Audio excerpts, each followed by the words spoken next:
Hello, I'm Ty, and today we're going to begin Never Alone. It's a platform indie sort of game that takes place in Alaska, and it seems to be like an interesting that I might want to go through. So let us go through it and see what it's all about. Okay, we can play normal and we can play foxtails, whatever that is.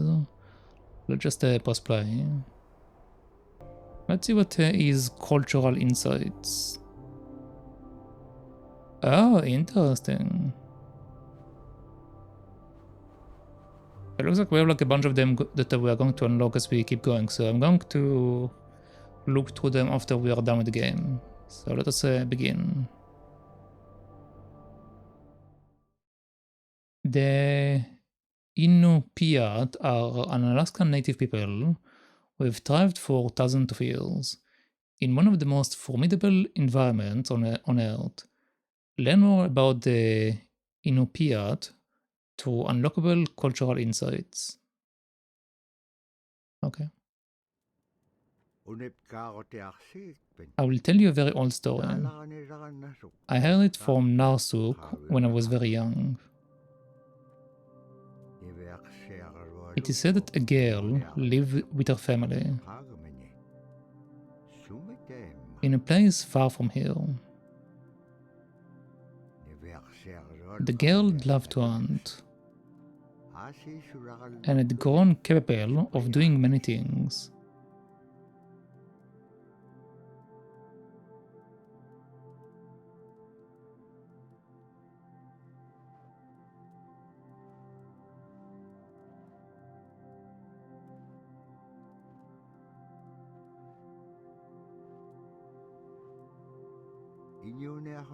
One day a powerful blizzard approached. It was followed by another blizzard, and another.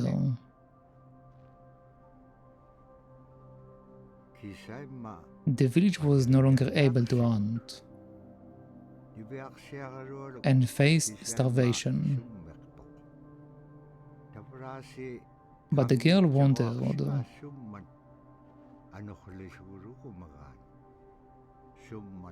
what is causing the weather to be like this? And she set out to find the source of the blizzard.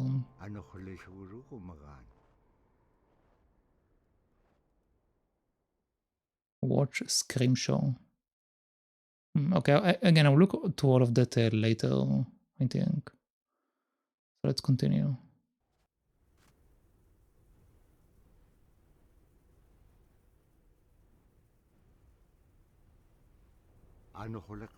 The blizzard was unrelenting.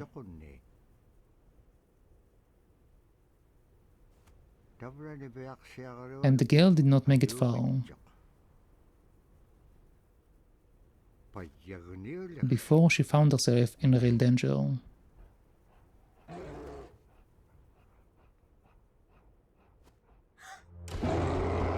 A bear? Oh wait, okay, apparently we're running. Well, that's quite a start.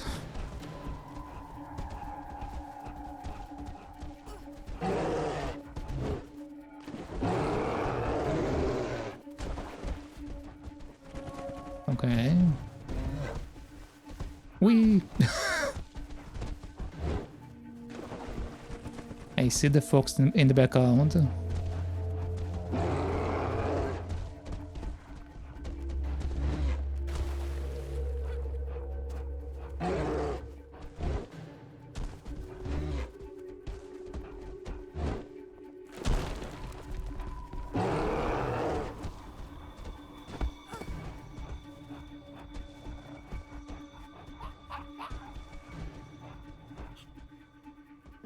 Fox friend.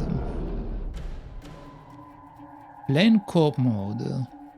Press on the second controller to join as a fox. Press the switch to fox in single player mode. I guess I'm foxing in single player mode.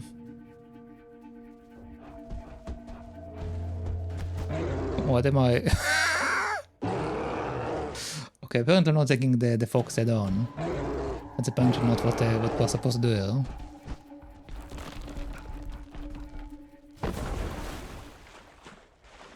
Alright, boy.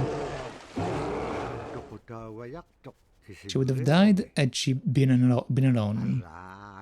Oh my, she was lucky to be alive.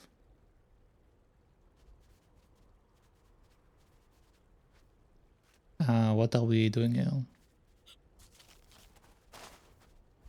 Okay, so like now we are playing both characters? Yep, I can literally change between them. Okay. The weather did not clear up as a blizzard was followed by yet another blizzard. Robert Cleveland. Okay.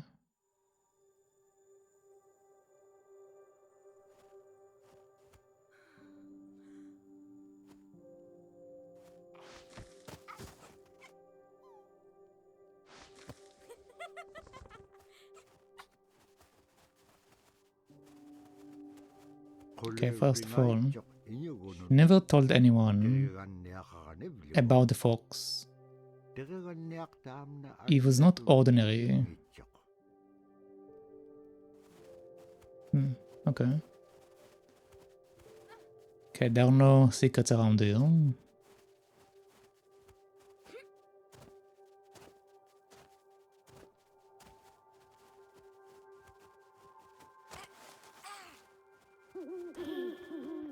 Oh, hello there.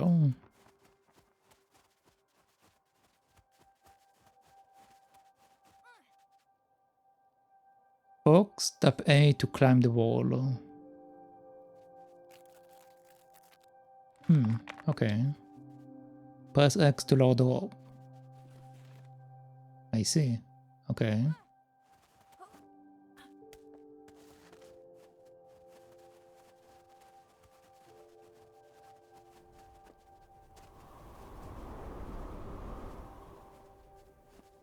And now we are fighting the wind.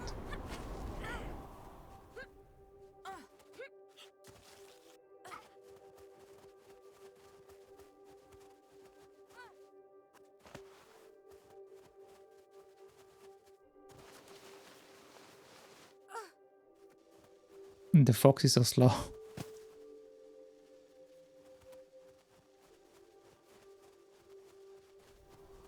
Hold B to brace against the wind. Okay, so we can fight against it.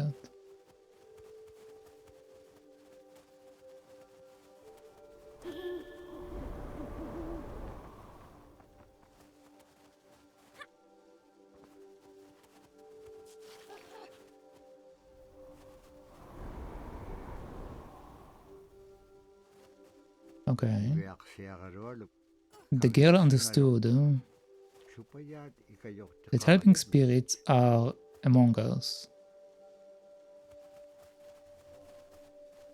I think it's supposed to be that are among us. Being different, that fox revealed to the girl just how beautiful those helpers were.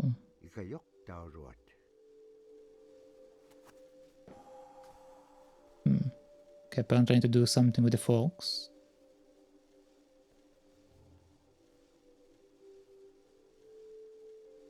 Okay, so the fox should be the leading character.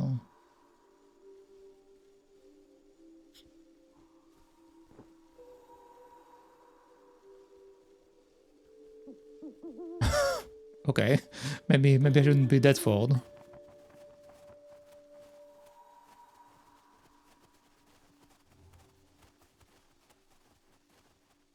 While climbing the wall, hold the left analog and jump from the wall?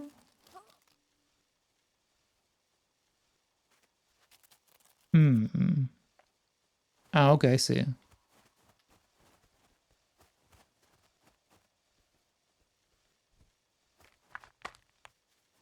Hello, Mr. Lowe. How's it going?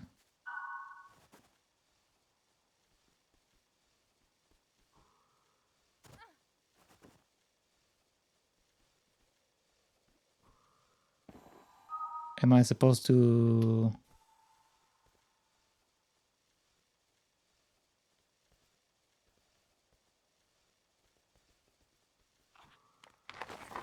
Okay. The girl and the fox kept each other out of so much trouble. Gee, I don't know how they did it, but together they found their way back home. Okay. You're feeling sad, you guess? I don't know. Well, sometimes you just sometimes it happens, Mr. Long, but hopefully you will feel better soon.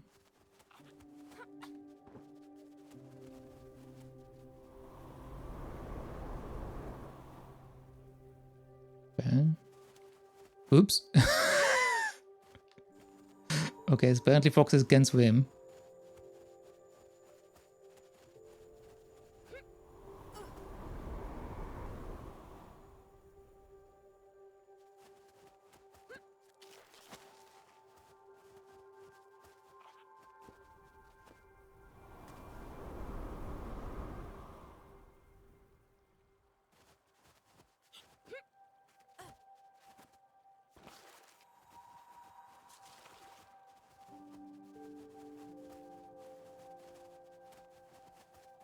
But I'm doing well.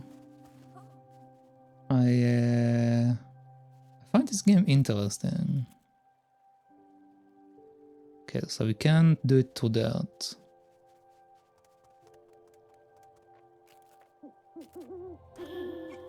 Okay.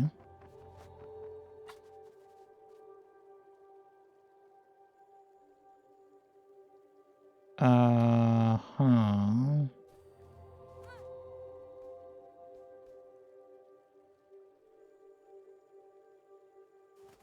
Okay, that should allow her to come up.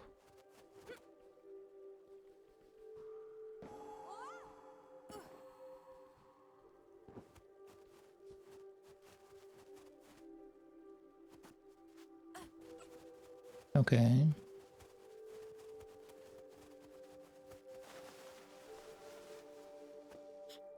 I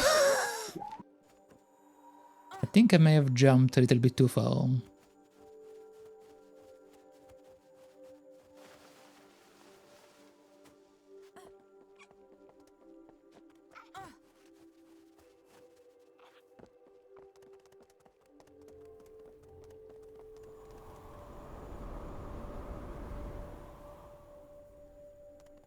Okay, so once again, let's get the spirits to help us here. Oh god.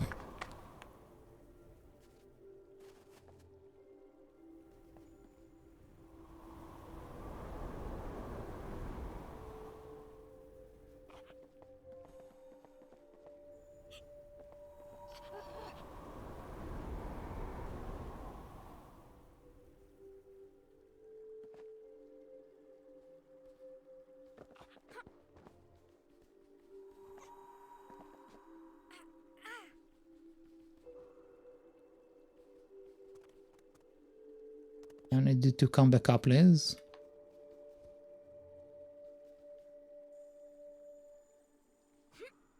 No.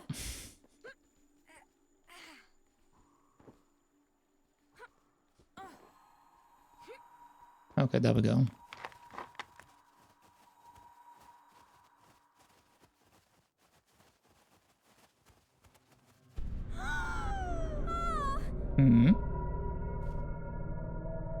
Oh, the village.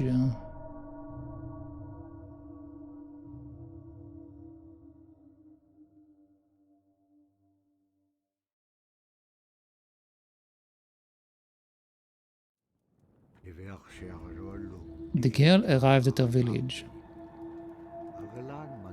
but something was terribly wrong. A terrible man had arrived while the girl was away. He was searching for something and would stop at nothing until he found it.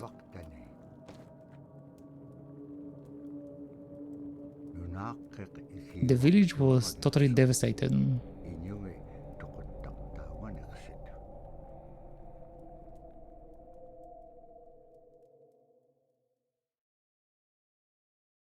It is said that with each gust of wind, the powdery snow blew in every direction.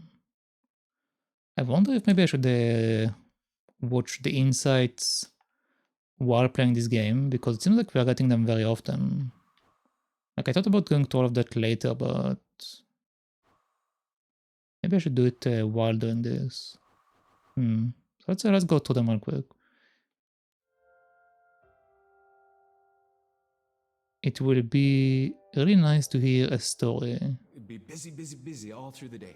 You get up and you just go right to work, you know, right to work. There was always something to do. There's never any idle time. The only idle time we had was after we eat and before we go to bed. One of the older people would just be relaxing, laying down there and saying, you know, it'd be really nice to hear a story. And then just organically, someone would just start telling a story. Storytelling for the Iñupiat people is very important because it not only created that sense of community, but is a way to pass on wisdom to the next generation. It was like TV, you know? It was just like, it was as good as anything, any movie you've ever seen. And the storyteller told it so clearly that it was just as powerful as any of the greatest movie blockbusters you've ever seen.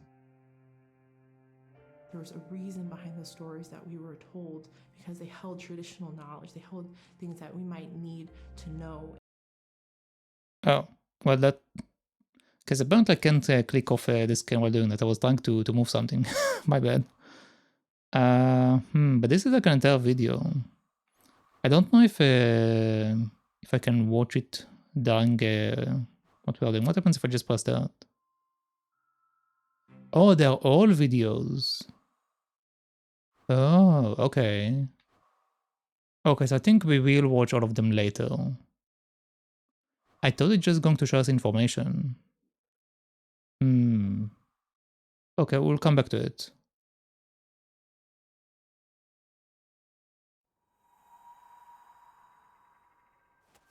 Didn't realize all of them are videos. We'll do it later in case YouTube doesn't like us looking at that. The girl couldn't believe what we saw. Everything in sight was destroyed. Her people were gone.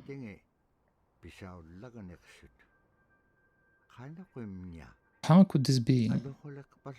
It couldn't have been just a blizzard.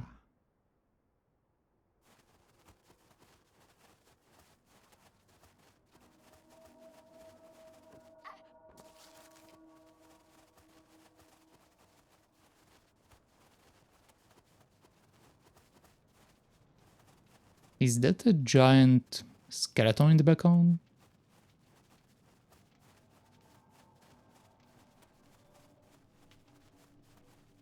Oh, hello there. Amidst the burning debris, giant loon spirit appeared, filled with sorrow for the girl's loss.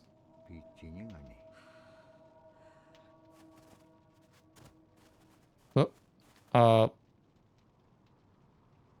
well, that's awkward. Can you come back?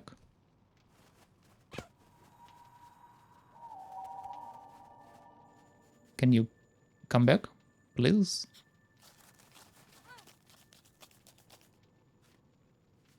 How do we...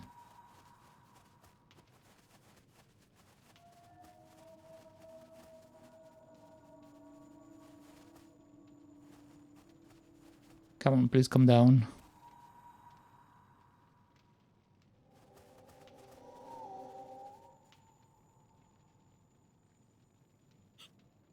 Okay, there we go.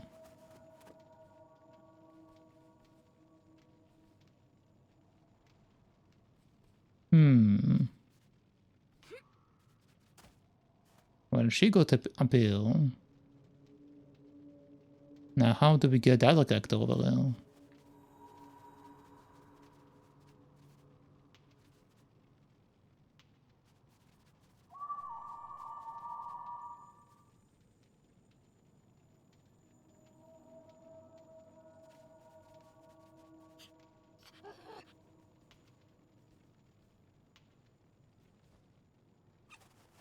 Okay.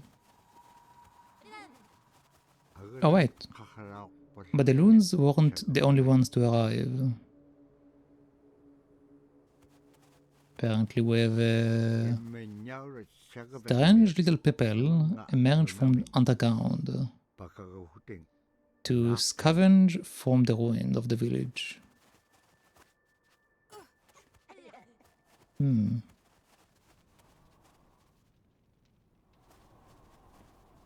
Okay.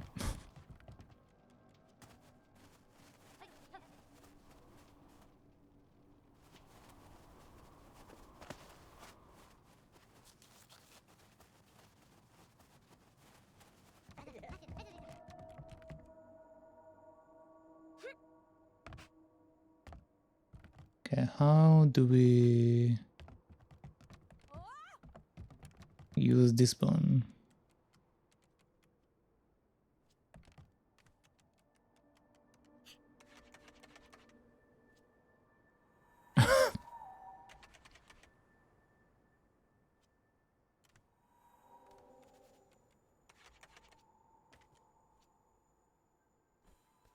Okay, there we go.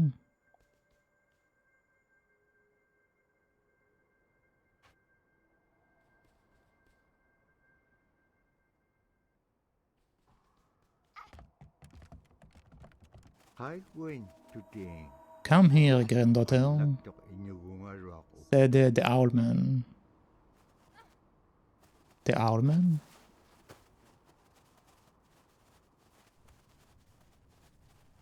Oh, how does he know me? Thought the girl. Because I've been watching over you. If only I had a drum, I could help you find the one who did this to your village. Okay, I guess we are supposed to give him a drum.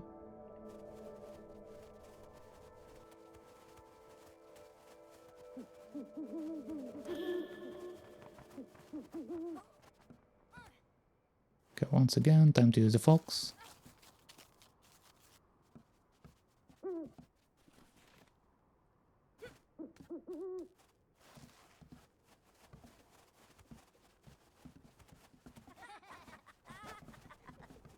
The little creatures.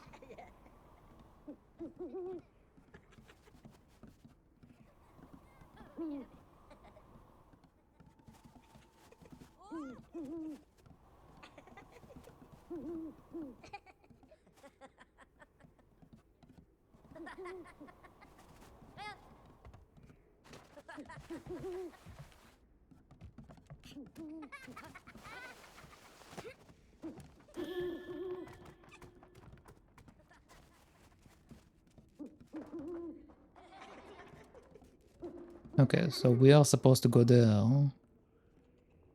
Hold X and grab object with the analog, okay.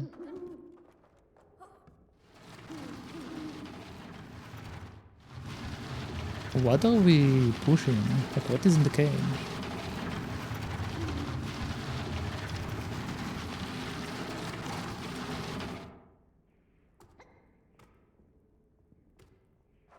Okay.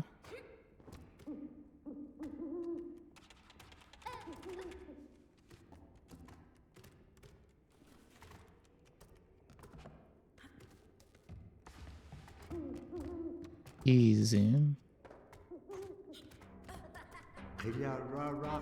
The drumming was interrupted by the girl.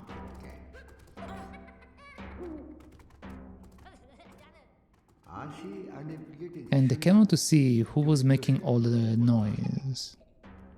Why is the... Oh.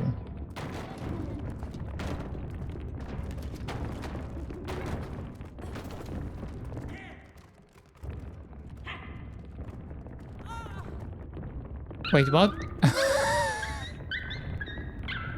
Okay. I didn't expect to die like that.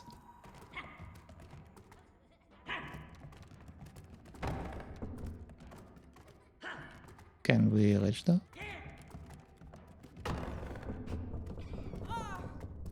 Oh, come on. Okay, let's try it again.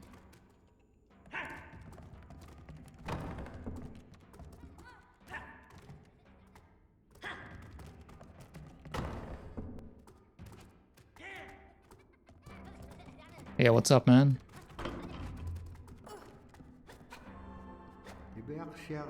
The girl outsmarted the little people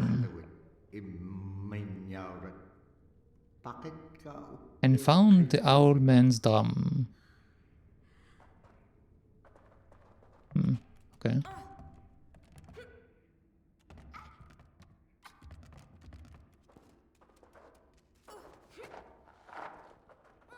We have another cage.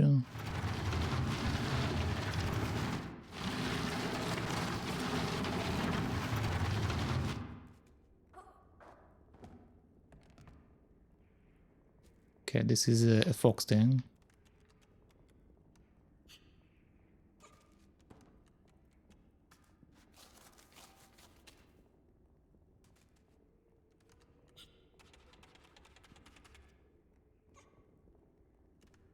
Oh, I need to do it from the outside.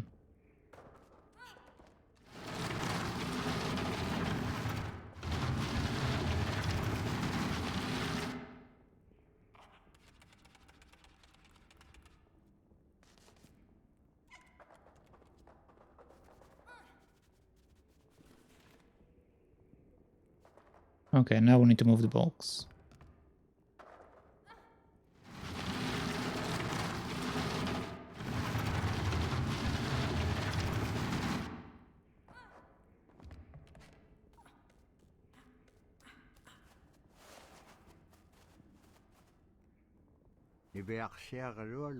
The girl returned with the drum.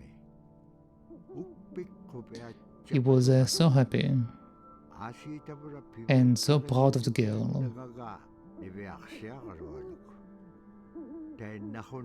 And for this, he had something for her. The owl man said, "I've kept this safe for you." Is that a ball necklace? What is that? Looks like two balls shining.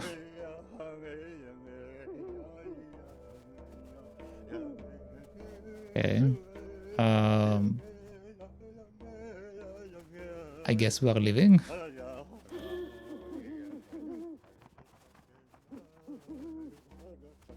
Is there something on the other side? No. Okay.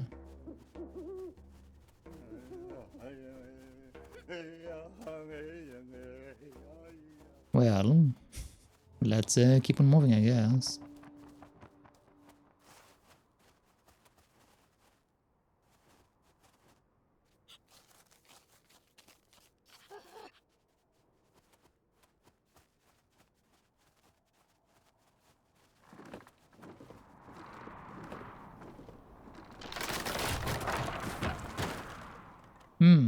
Okay, nice.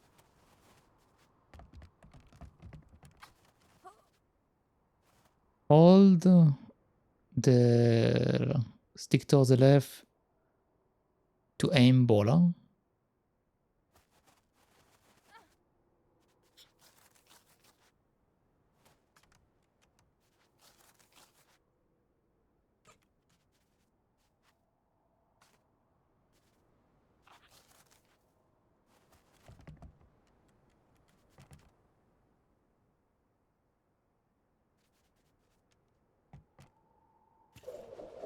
Oh. Oh, bola is my weapon.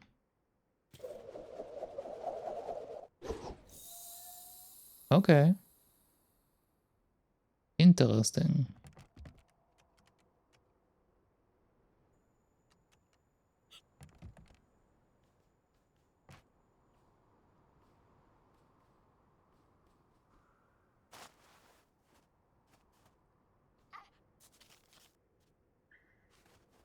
Okay.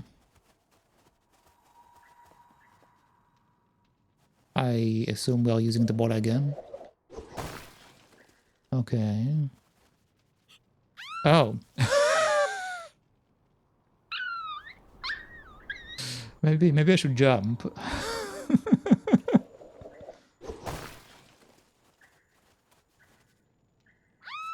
Well, I tried to jump this time. The poor dog, man.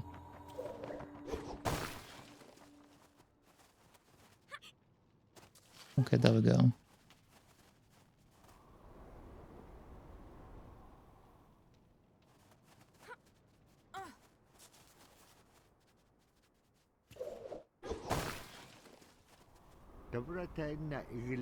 As the two continued on their journey, the girl used the gift that the old man had given her.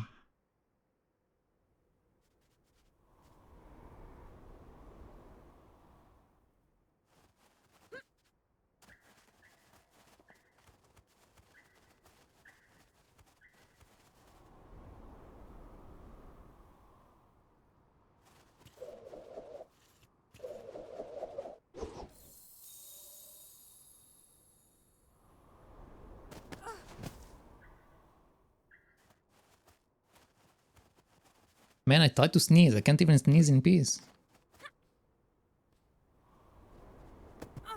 No.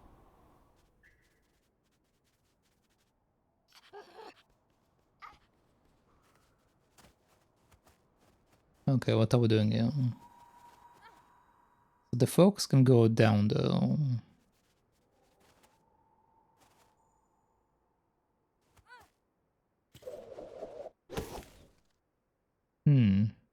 Okay.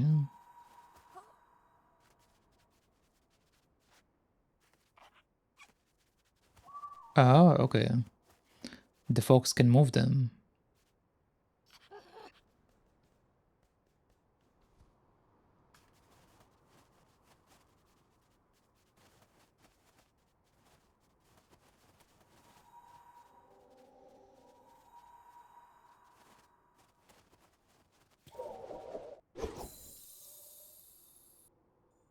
Okay, there we go.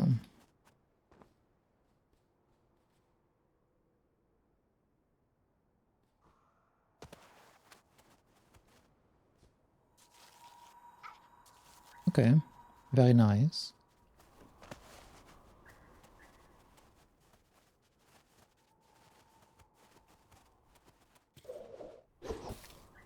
Okay, I need to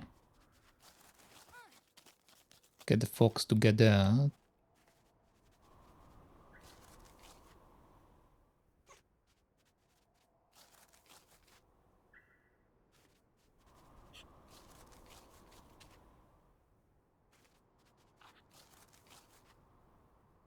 Come on, man. Okay, maybe not.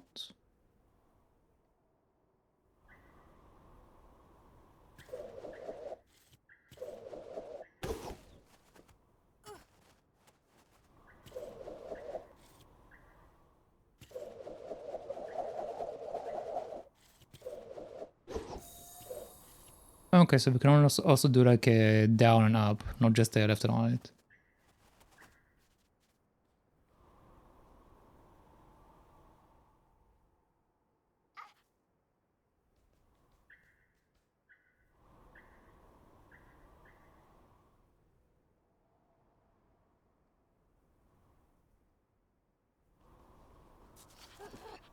Okay, there we go.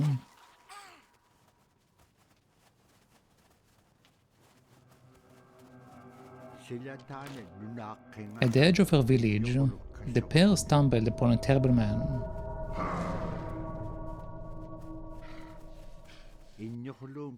He commanded her to stop. Oh, but she was stronger than he thought. Well, apparently not. Apparently I died.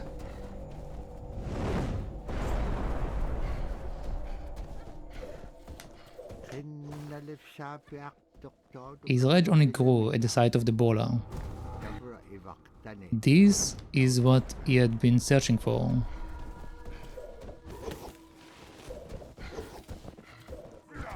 Oh, come on. Okay, so apparently I need to do it like right next to it.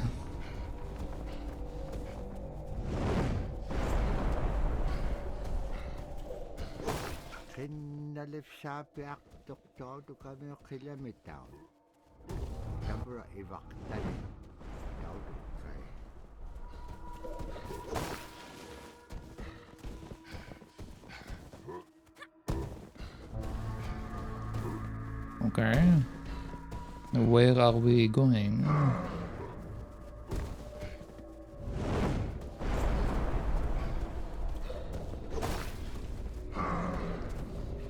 He is so mad.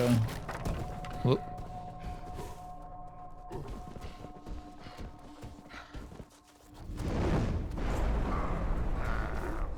Give me the bottle.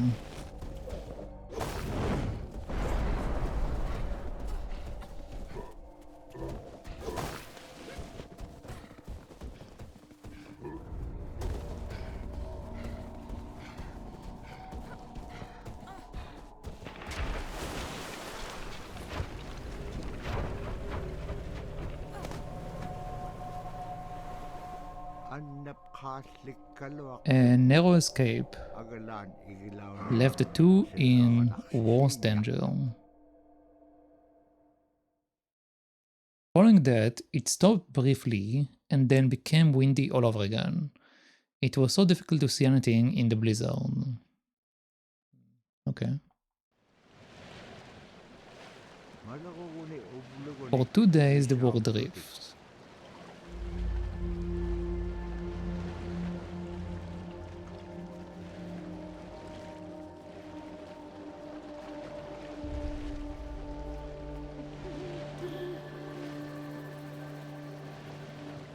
Oh, a white owl.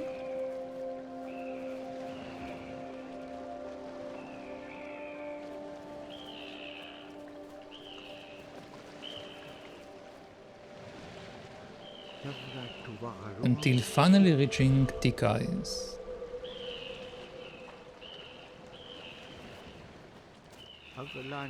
But it was no cause for celebration.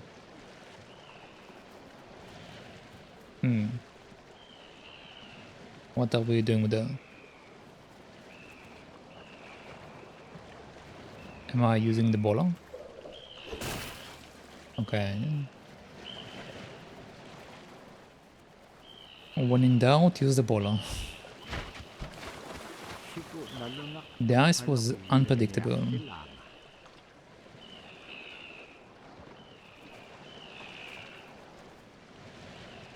No, the wolf.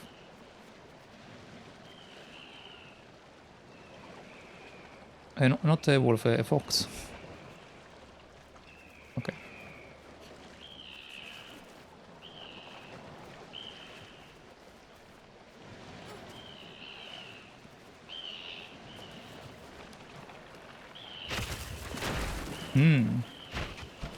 Okay.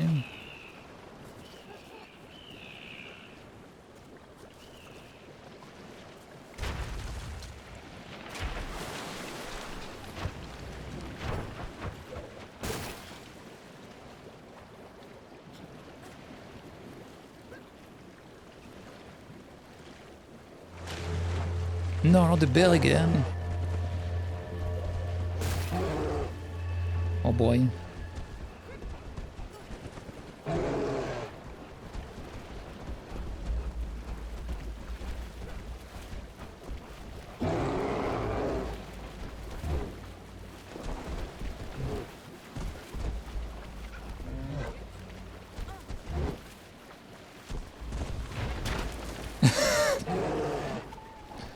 Man, life in Alaska can be very dangerous. You keep getting chased by bears, apparently.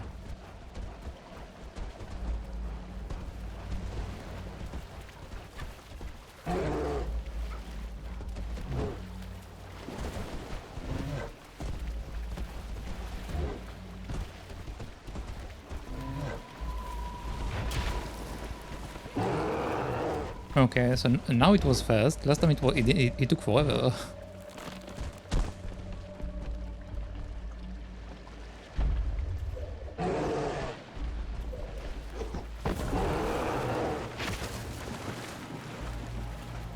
Ah, well, that's awkward. Oh, the fox. Okay, nice. We are using the fish now.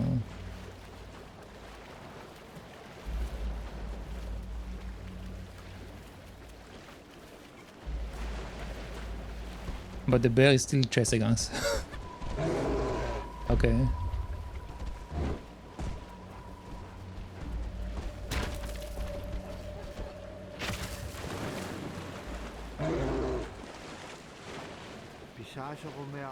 If you outsmart a polar bear, there is no time to relax. A hungry bear would not give up easily. Yeah, I have that feeling. I think he might be back again.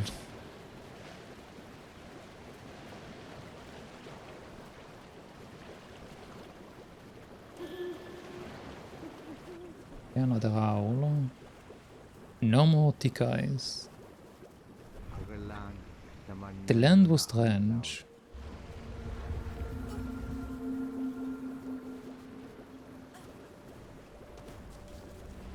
Oh! Okay. Apparently I should wait with that specific one.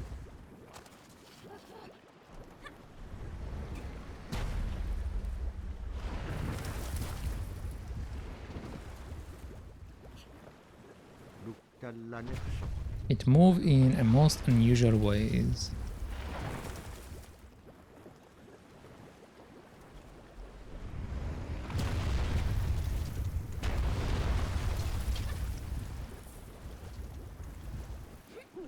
No.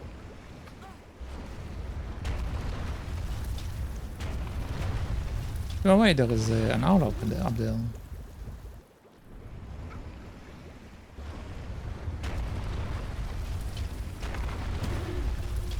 Okay.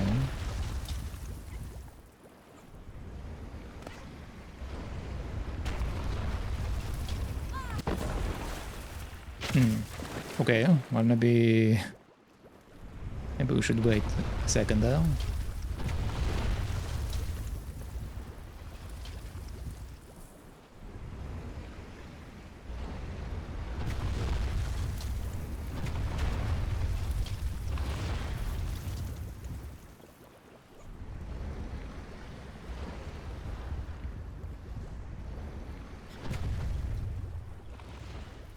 Okay, nice.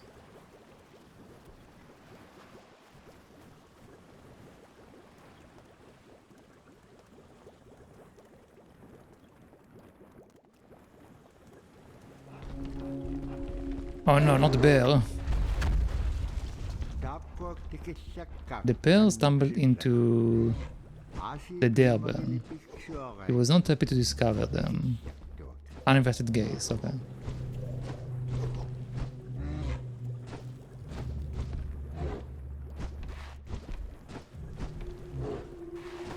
What am I supposed to do? Am I biting in the ass or something?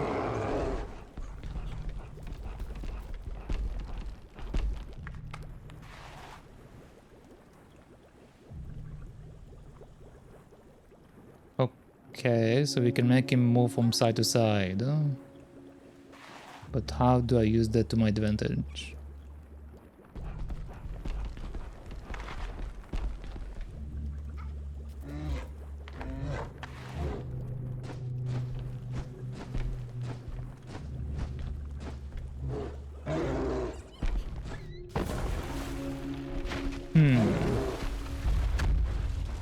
Okay.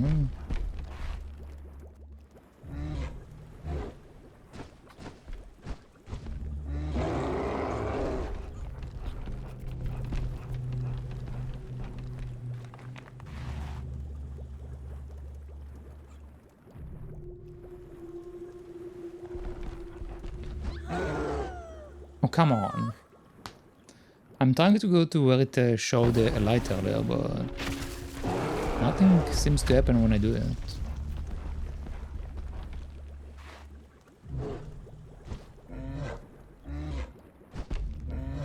Wait, why am I... Okay.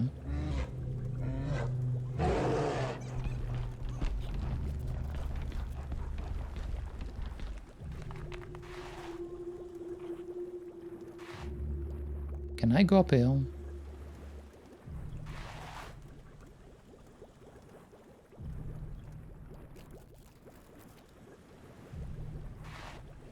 Oh, okay, there we go. That's what I want to do.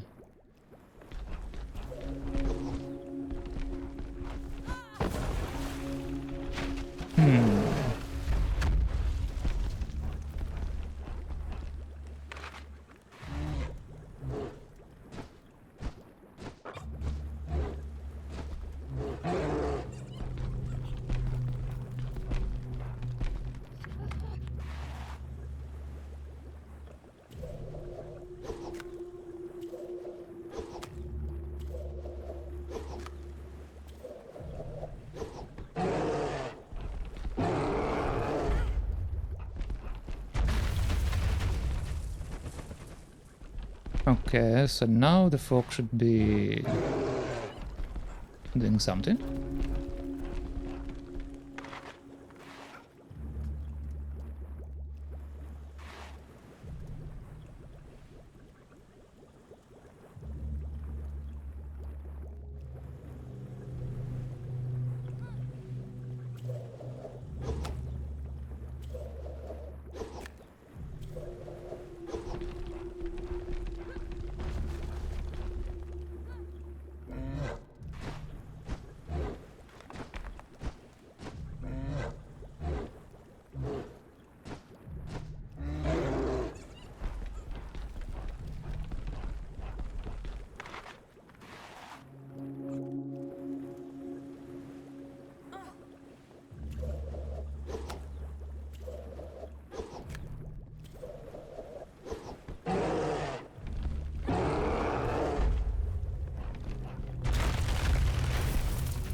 What are we supposed to do in this situation?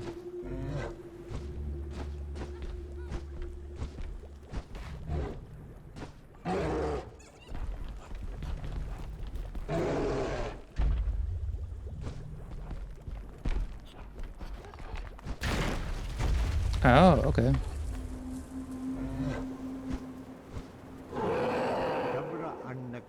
The two escaped, but soon discovered the true nature of the land beneath them. Is it a whale?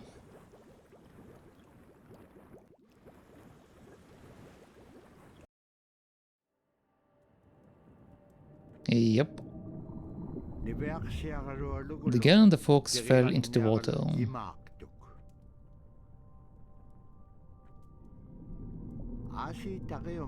and were swallowed.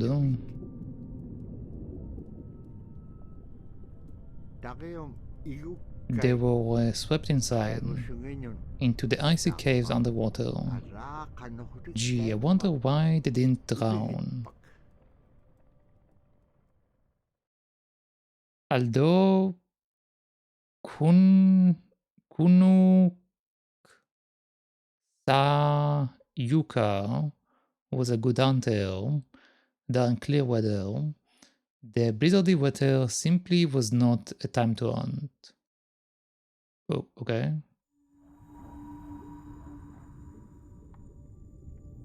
And now apparently we are swimming. That's a nice looking environment. But right now we should be inside a whale, right? We're not really in a cave.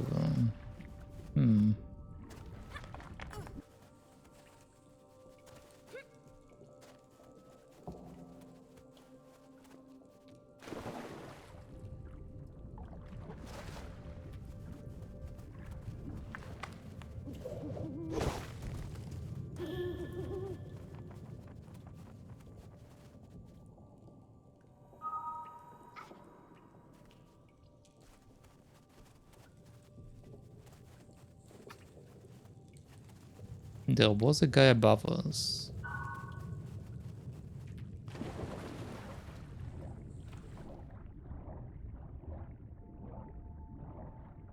All day to swim faster. Okay.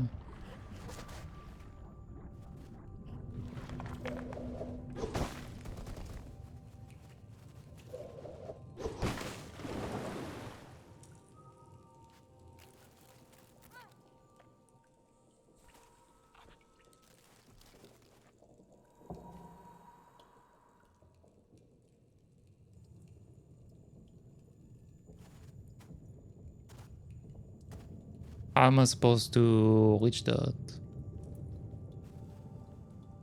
Oh, okay, I first do that and then the other one.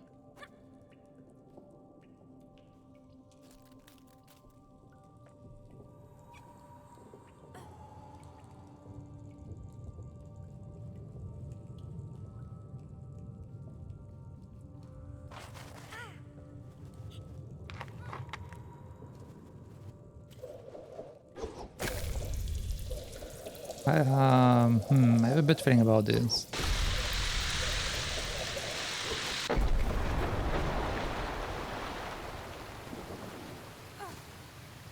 Oh, okay, apparently we are fine. But I can't touch the wall.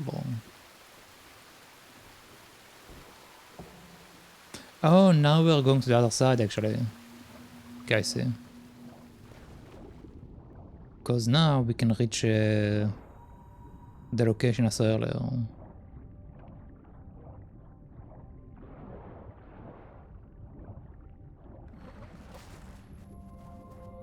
Yep, there we go. Come on, Fox.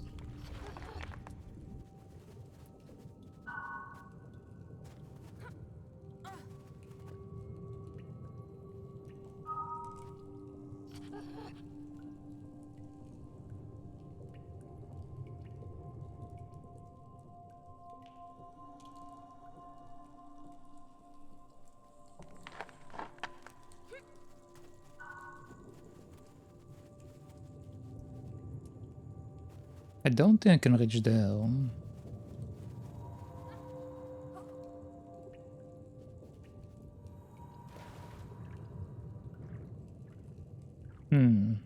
Okay.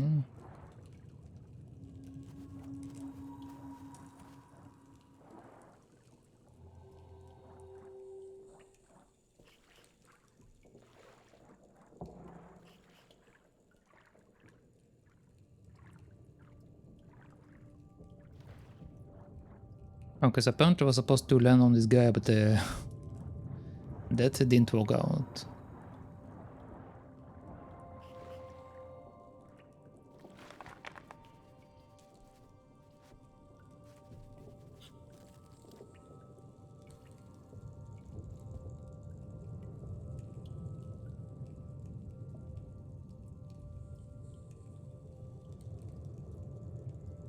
Okay, there we go. So can I do it now? Yeah, there we go, okay.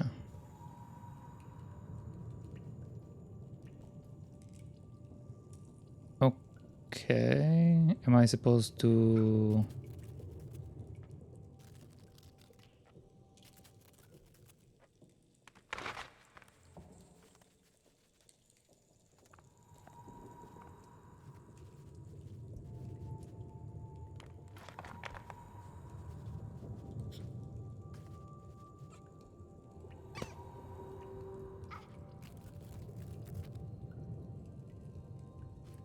Yeah, apparently I didn't do it well enough.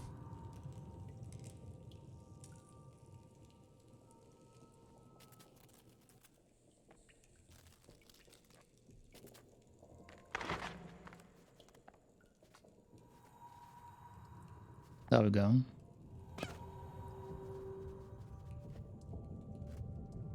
Well, maybe that's enough for me to do it. There we go. And now how do I reach that?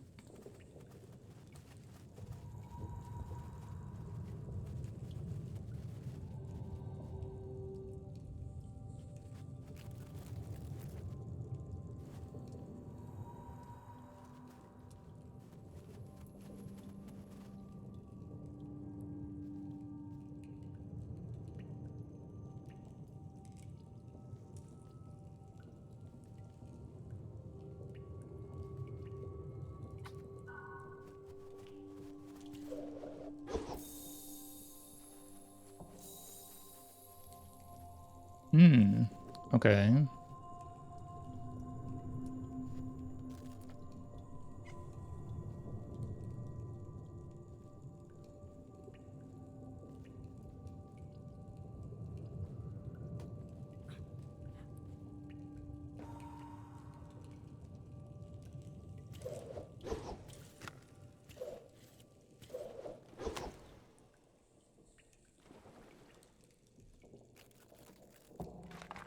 Okay, so I need to direct it with a fox.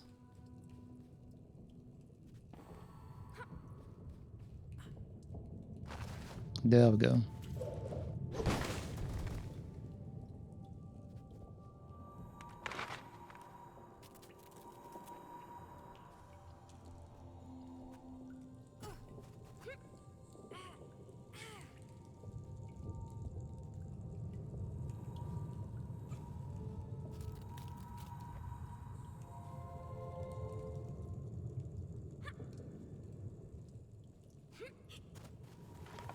Okay. Another one of these. Okay, first you... Okay, you stay there.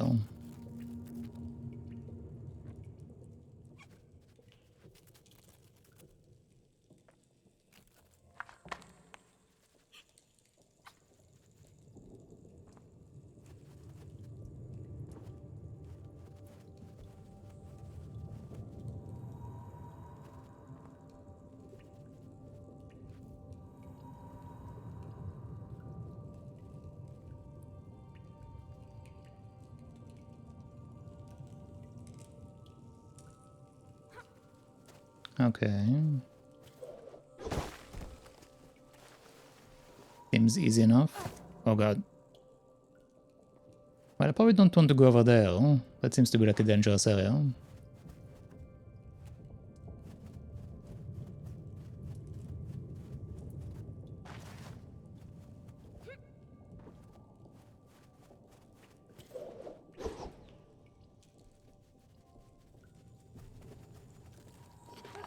Oh right, there are a bunch of things around there.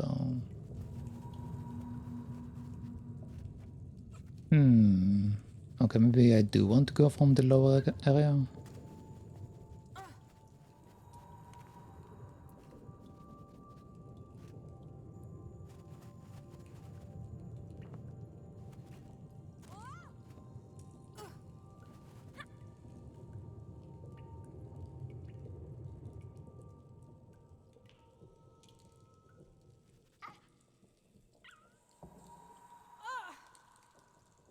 Okay, so I think the fox need to go from above and she should go from below.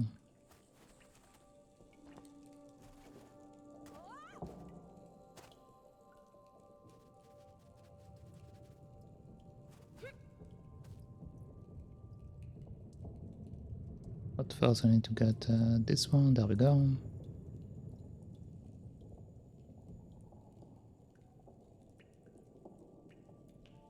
I assume it doesn't matter which way my body... No, it does matter. It does matter which way my body faces.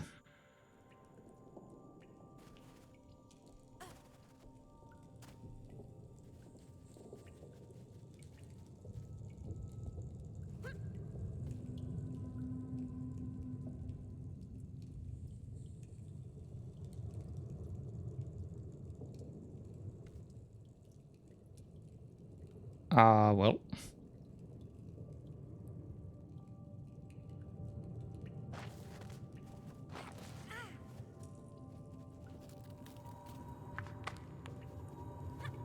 Now come back.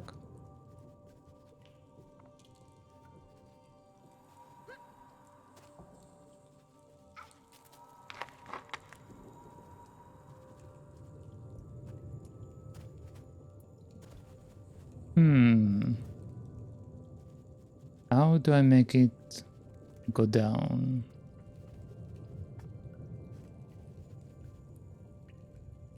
There we go.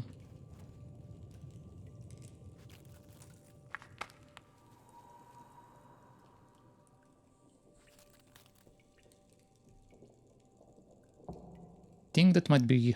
Oh. Okay, I think that might be high enough.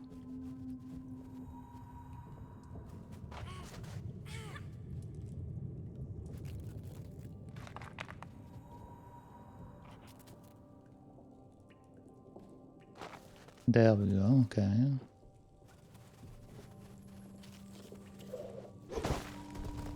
There we go. Okay, so... We have another monkey, huh?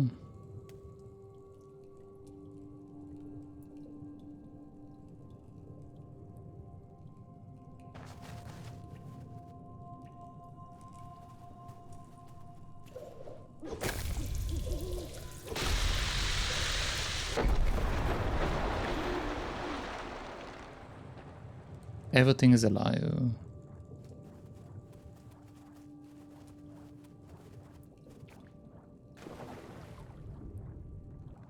Okay, so now we got... Oh, the fox is... the fox is glitching out, man. Are you okay, buddy?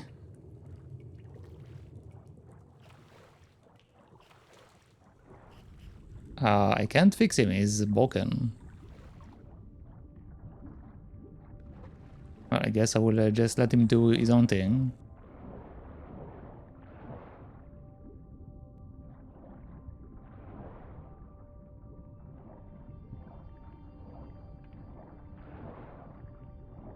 So, where am I going?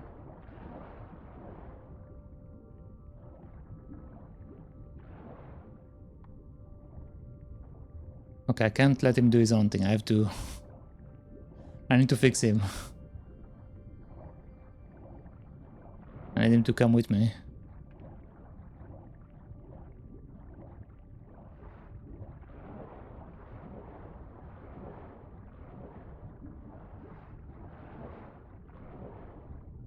I don't know why it's messed up like that, but...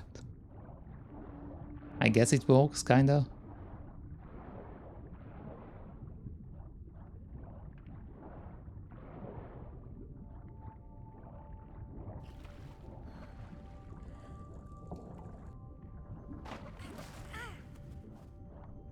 Come back up, man.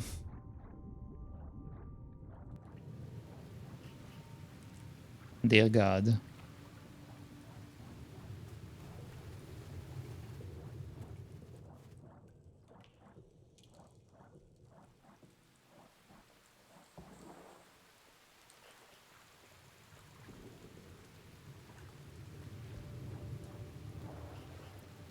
I don't think I can fix him.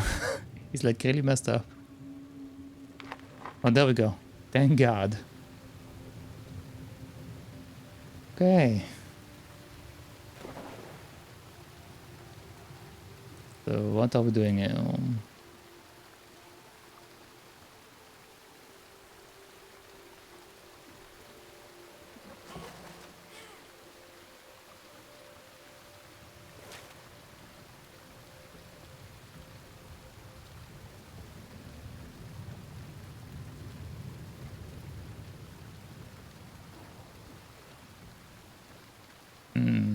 Okay.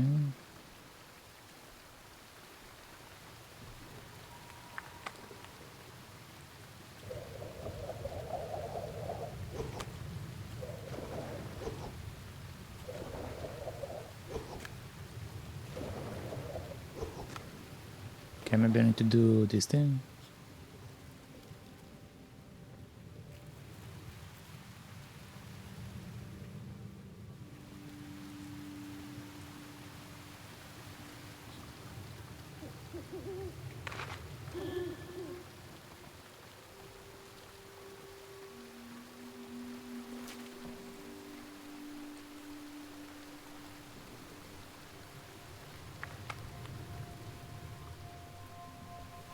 And what are we doing with this light?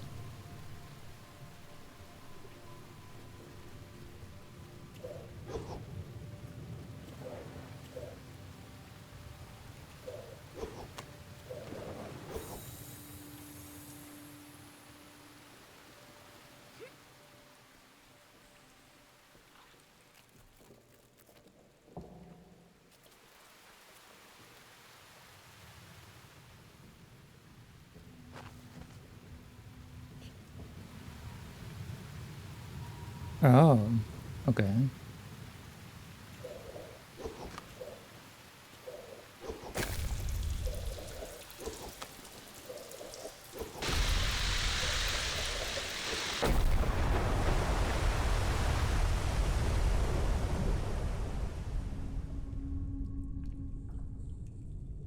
Once again under the water.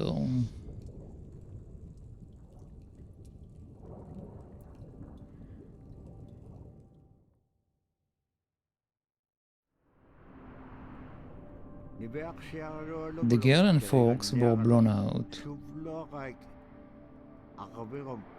through the blowhole of the whale. They were thrown high into the air, like they were falling from the sky. The girl and the Fox washed up below a coastal village, I think it's a coastal something. One day wondered, what or what is causing the weather to be like this anyway? Oh, now we are like at nighttime.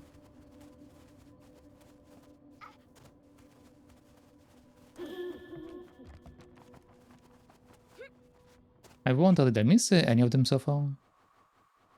No, looks like I got all of them so far. Okay, cool.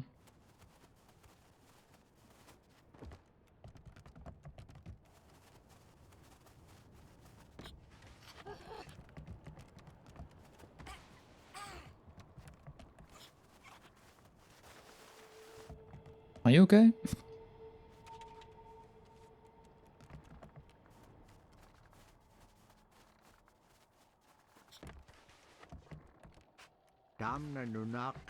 This place has been abandoned long ago, having suffered the same fate as the girl's own village. Is that a weapon?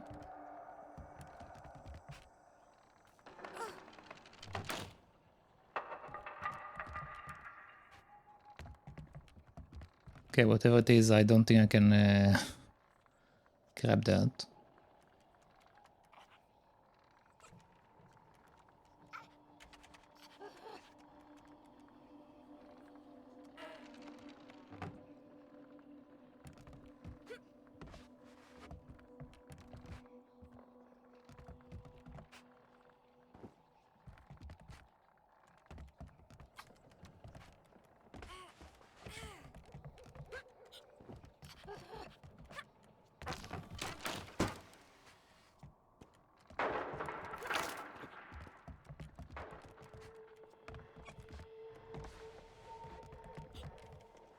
Climb the ladder.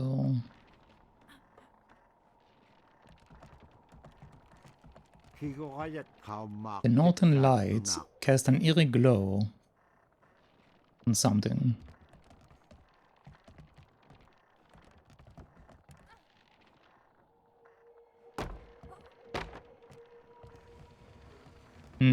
Okay.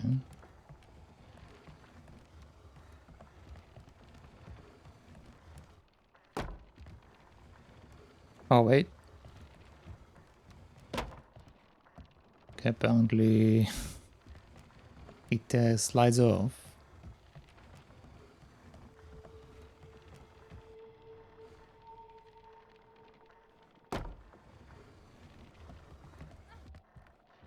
Okay, so I can't just make a hold it for me. I have to do it at the same time.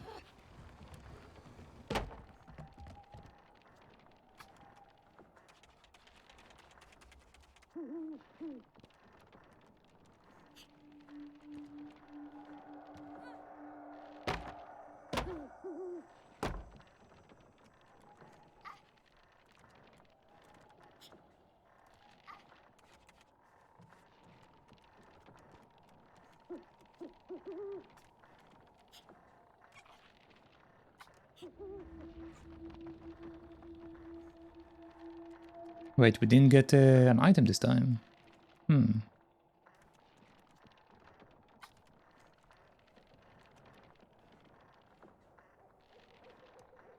What am I doing now?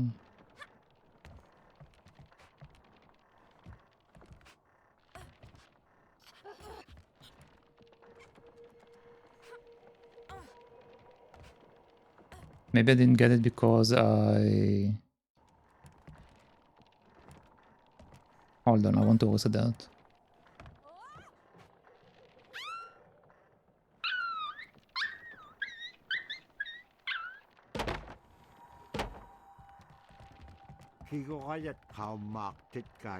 Oh, on the village below. Okay.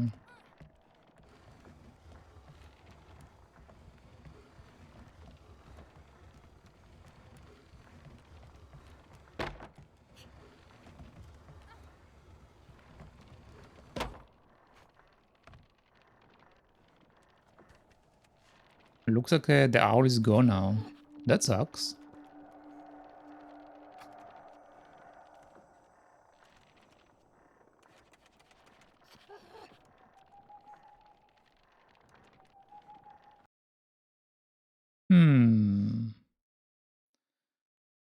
I could restart from the last checkpoint, but... should I do it?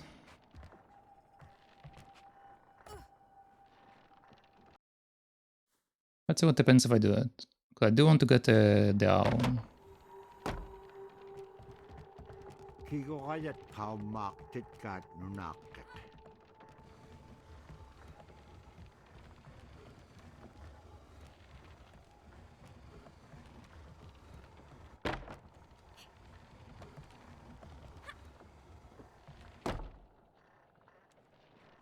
No, looks like it's gone. Well.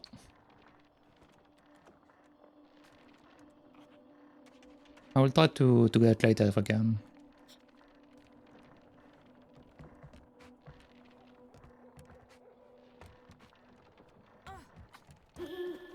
Okay, there we go. I just do like come with both characters.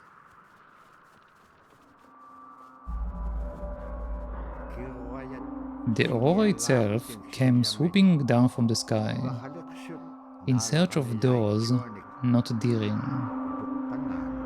to the elder wisdom.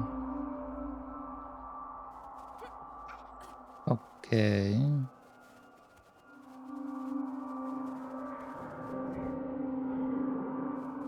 I assume I need to wait for it to pass.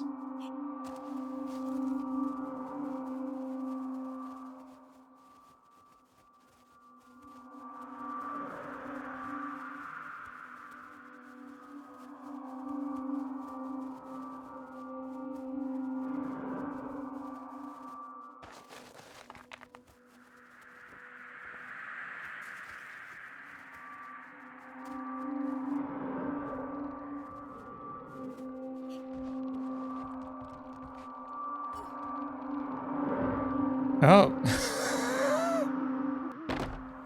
Okay, so apparently I can't be there.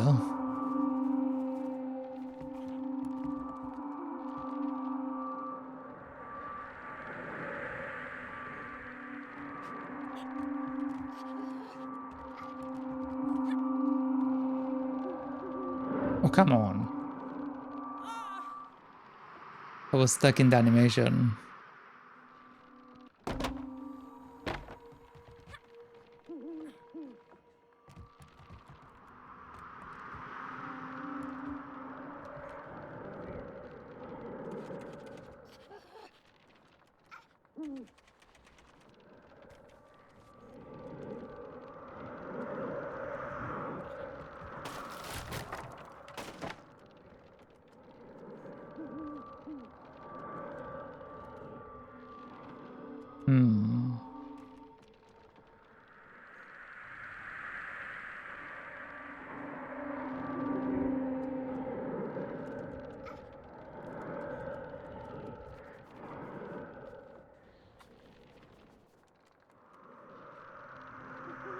Okay. Am I supposed to swing from the rope, maybe?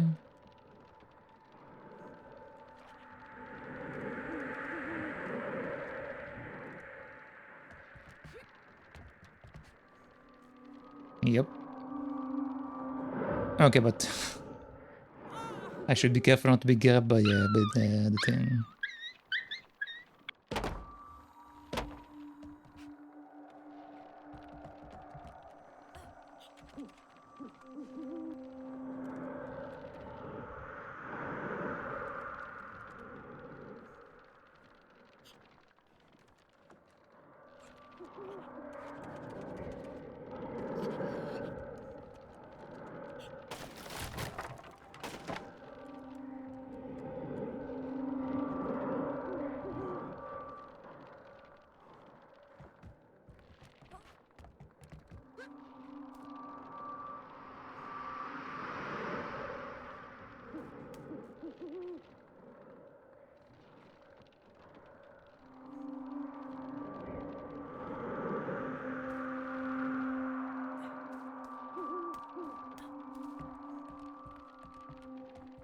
Okay, there we go.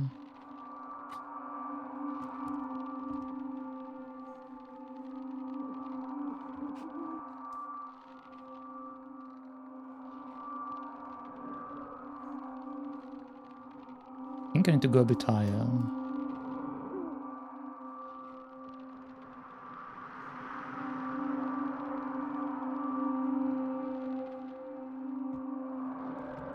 Oh, come on. Okay, that's fine. All the way back here? Well, that sucks.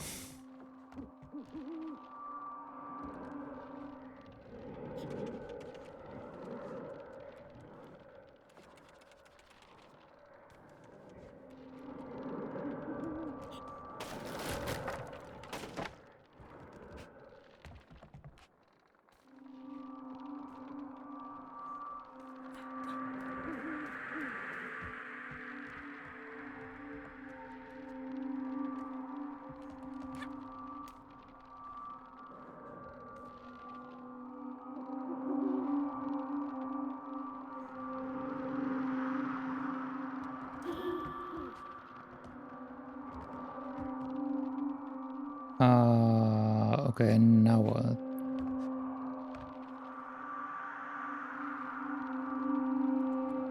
I'm pretty sure the fox can't grab the rope.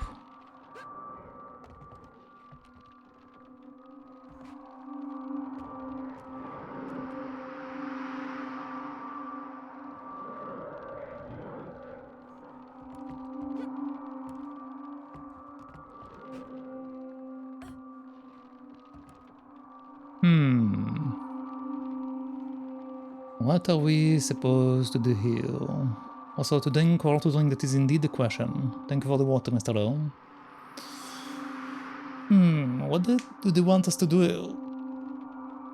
It's not very clear. Oh, looks like when I click off the screen, it's like pausing it. Interesting. Well, that's good to know.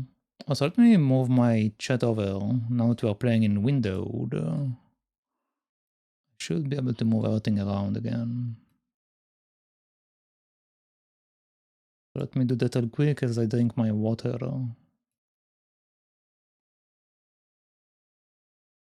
Oops.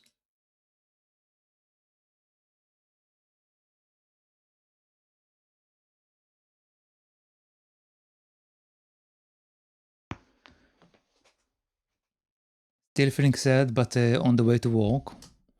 Well, I mean, you are back from your vacation, so, you know, it's to be expected. It's the Monday blues, as what some may call it.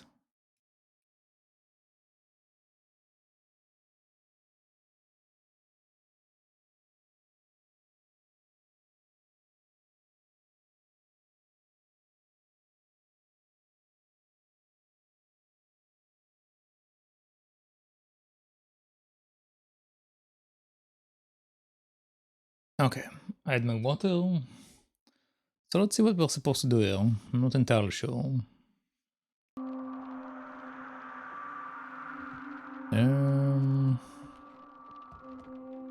If I went up, I grabbed this thing. Am I supposed to go down, maybe?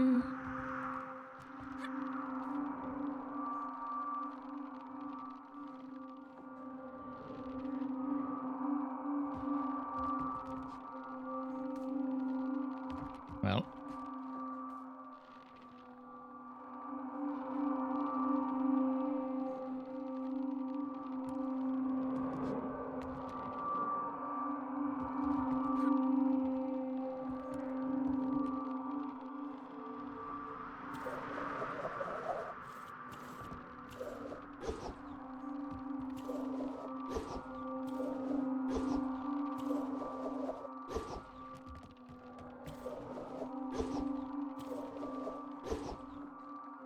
I don't see anything to strike.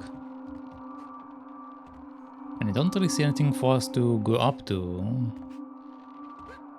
I'm pretty sure we're supposed to go downward.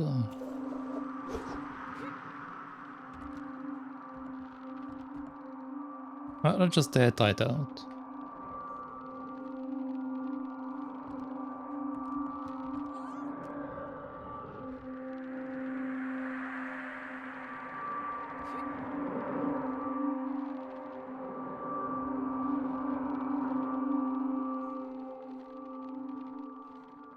I think something's broken. My character is like stuck in the corner.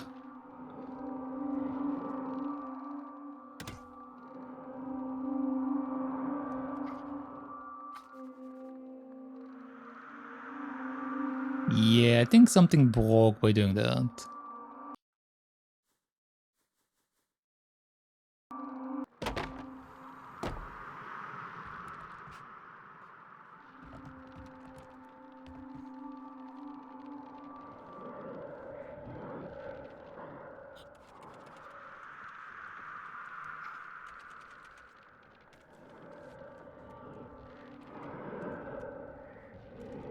Oh. Okay. I was supposed to go backward. That was the issue.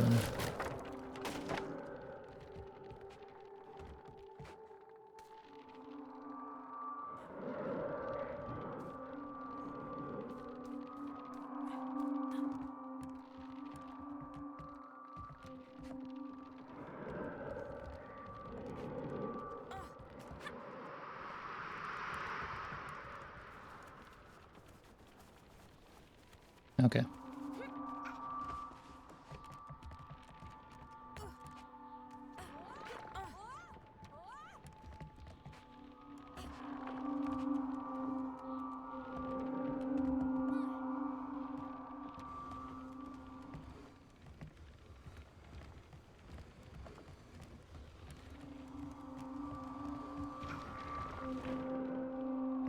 Okay, so now... Am I supposed to go from this way or the other way?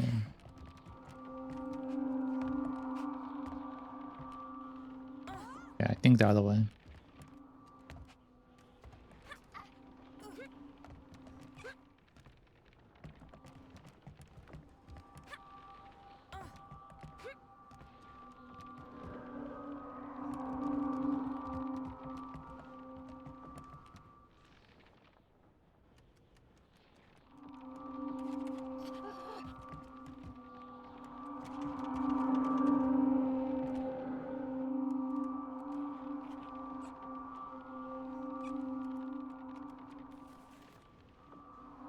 Okay, there we go.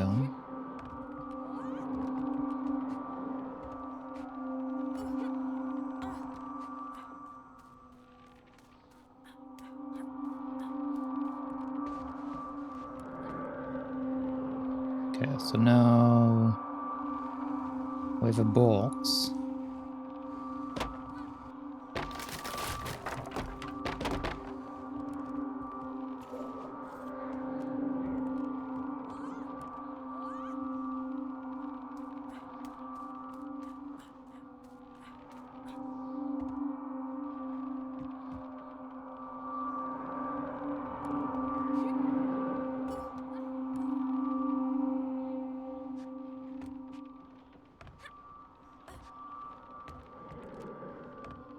Okay, maybe I don't have a box. Where am I?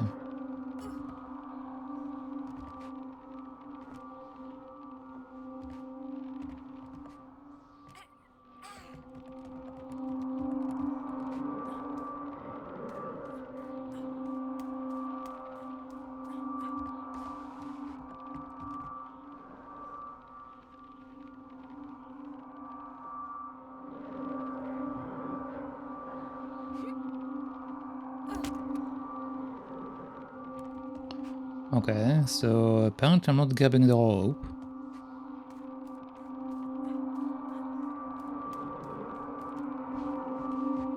Are you doing something?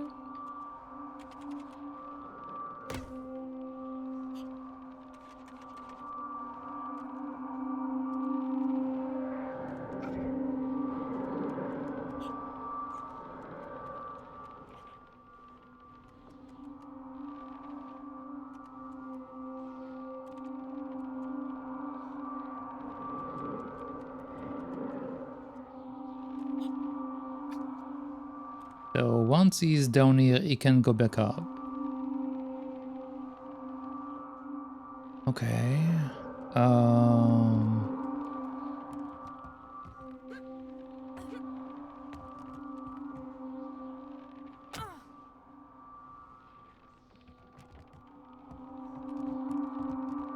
Which means what?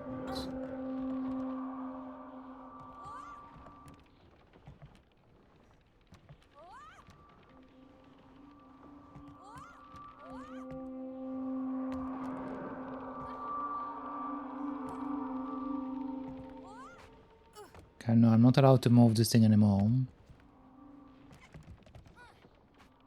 And this is blocked off. Am I just going backward? Oh.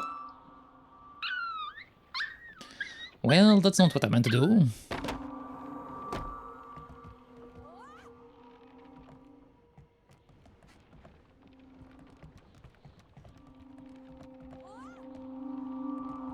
Okay, I need to redo this thing again.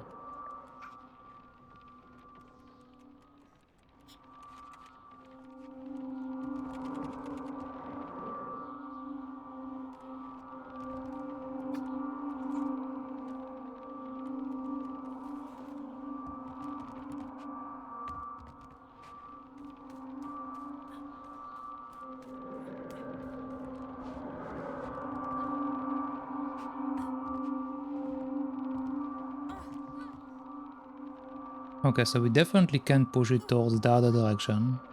Unless maybe this thing is in the way. No. So this is supposed to come this way.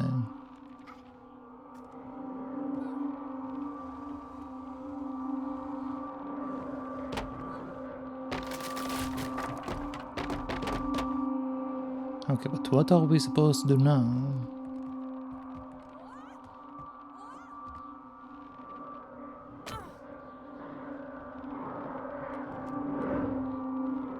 Ready? Ready? Okay. So if I'm jumping down, should I keep moving?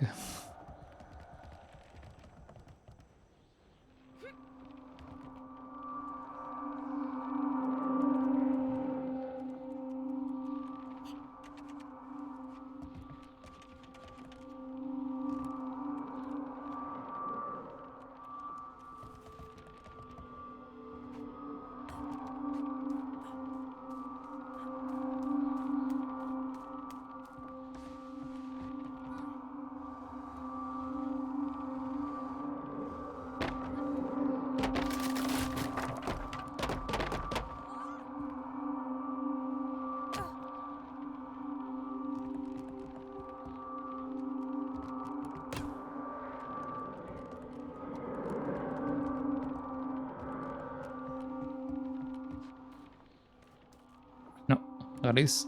Okay. Okay, there we go. I'm supposed to push this thing.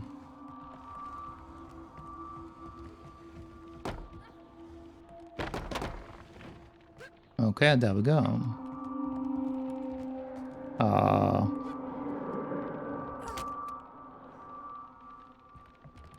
Okay, but clearly the Fox need to go first.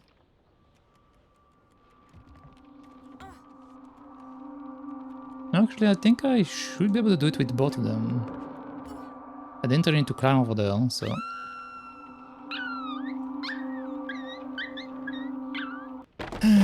Okay, well, that's fine.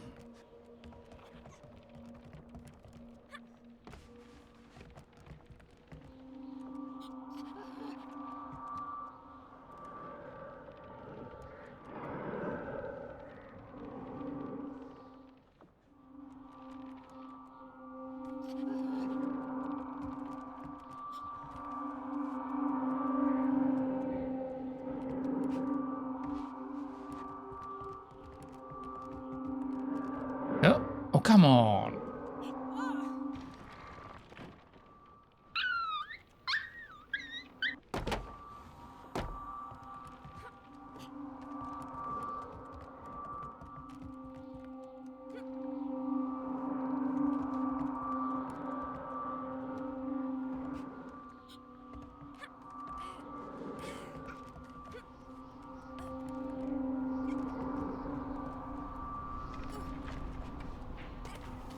Okay, we are out of the Aurora area, thank God. As the girl and the fox reach the cliff tops,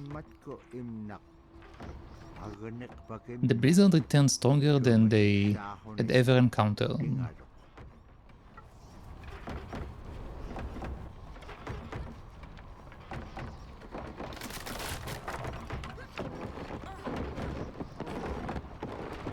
Was I supposed to fall down there?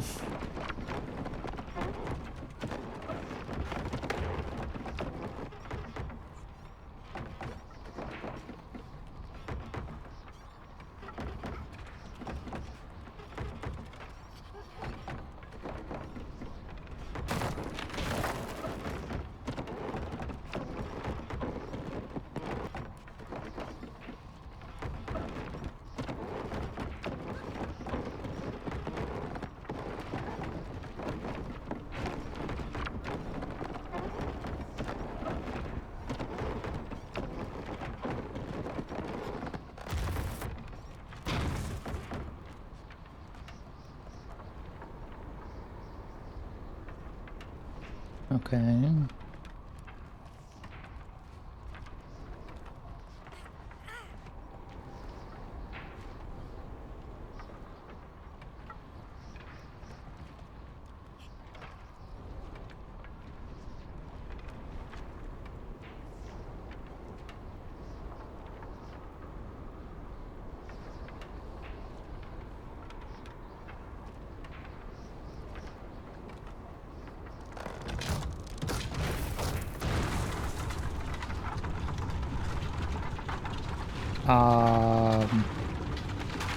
Alright then.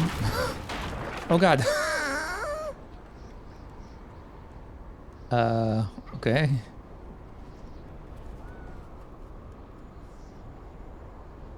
Okay, looks like we have one of these things.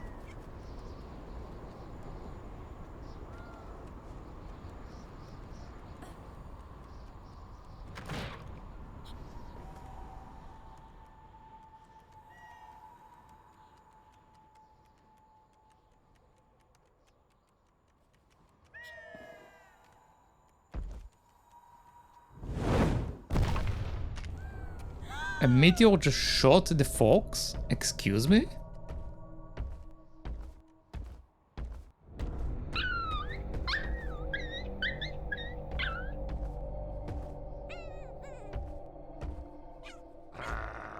Give me the baller.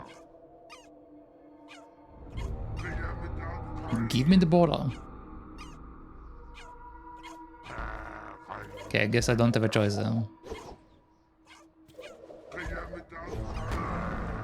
There we go, I gave it the baller.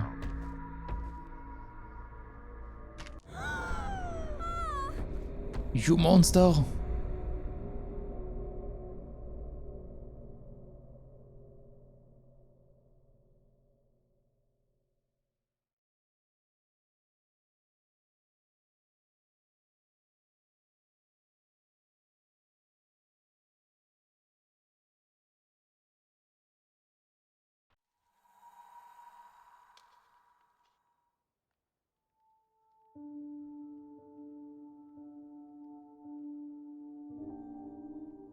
Man.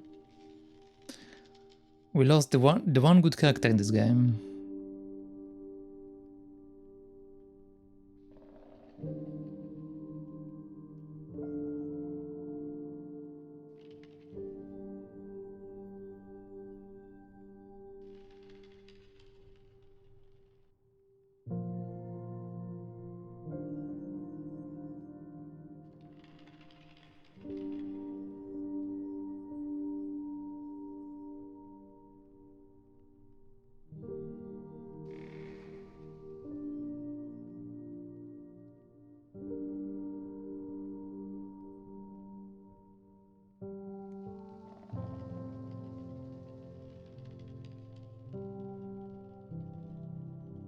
Oh, he became a ghost, folks.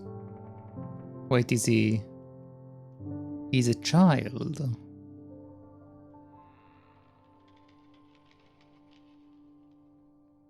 Wait, what? The fox was reborn into a new form. Or was it who he really was this whole time?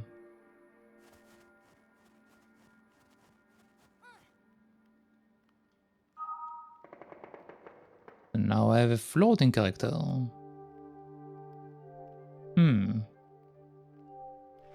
Okay, interesting.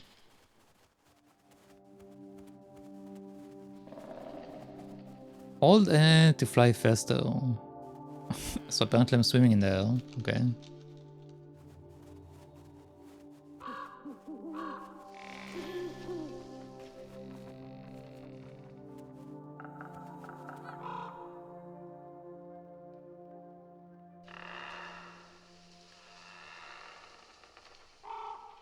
What am I supposed to do with that?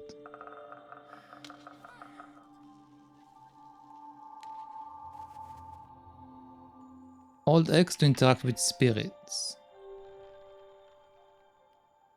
Oh.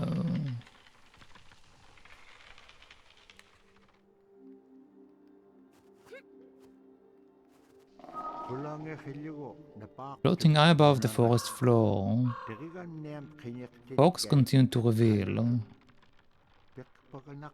the beauty of the helping spirits.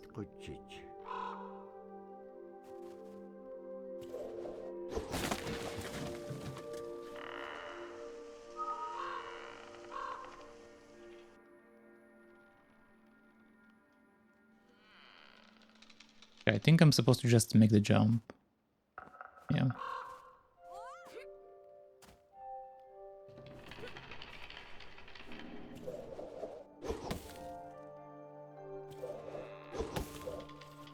Okay.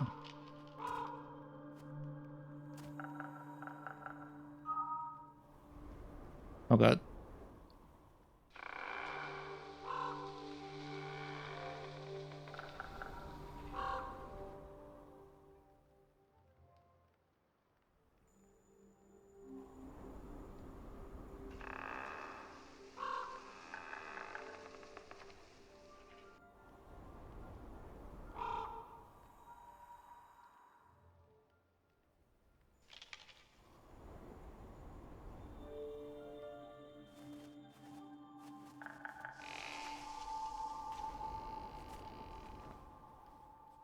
Okay, there we go.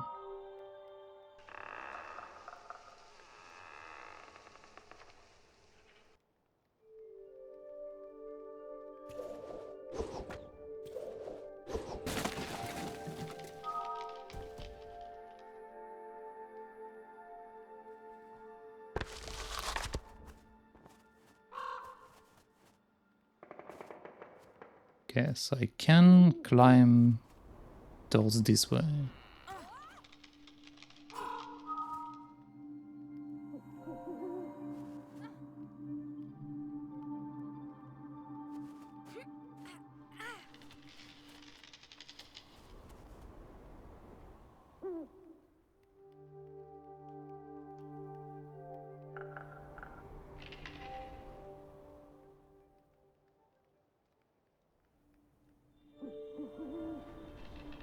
What am I supposed to do?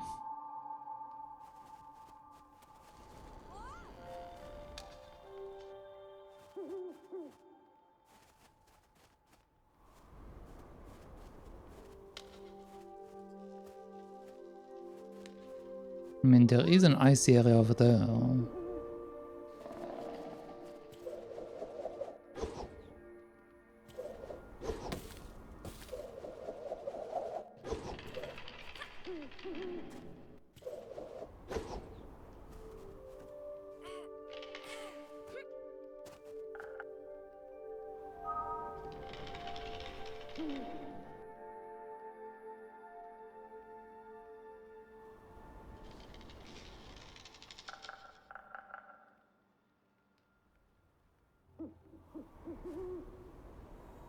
Oh, am I supposed to... Hold on.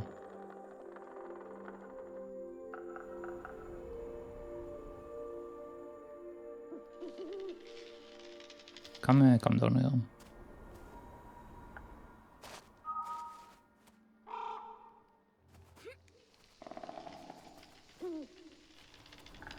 Okay, can you come this way?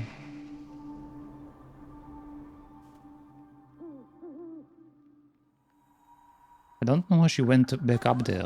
I can't see the guy from below.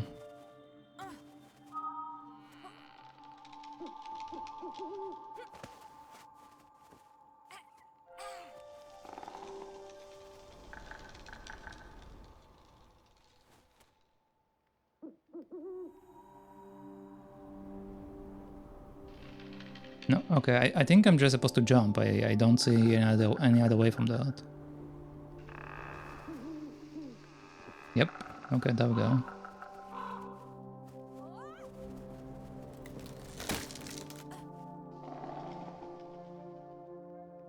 Okay, now what? The trees themselves came alive, reaching out to greet the fox and help the girl on her journey.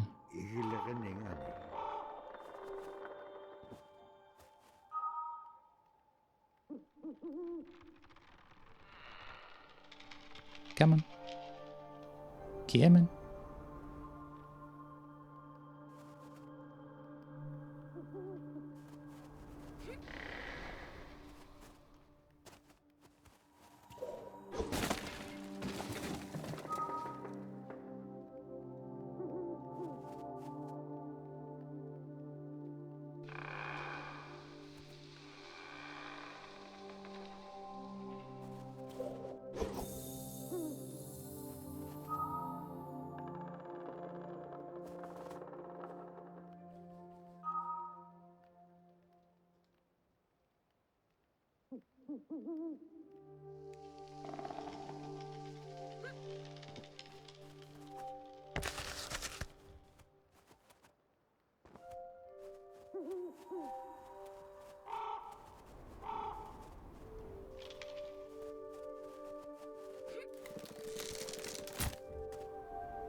Was I supposed to use the plank to get healed?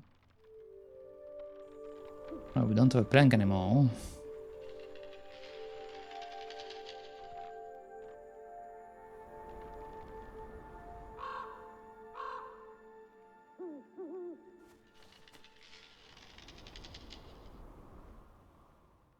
Okay, let's start again.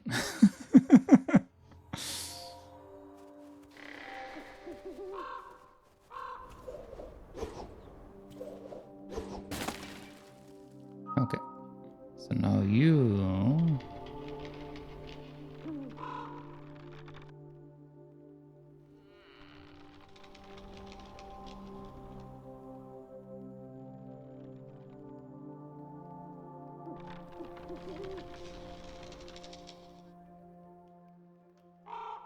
Okay, can you come a bit lower? Okay, maybe not.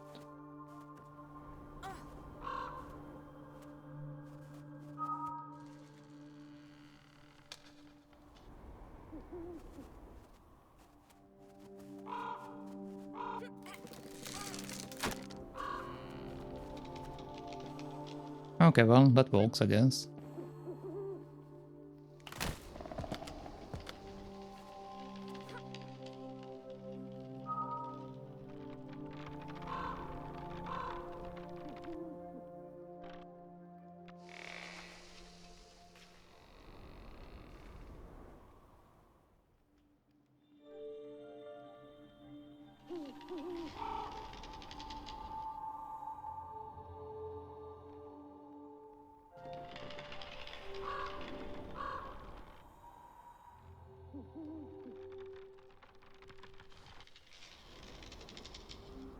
Oh. Okay. So not this way.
Okay.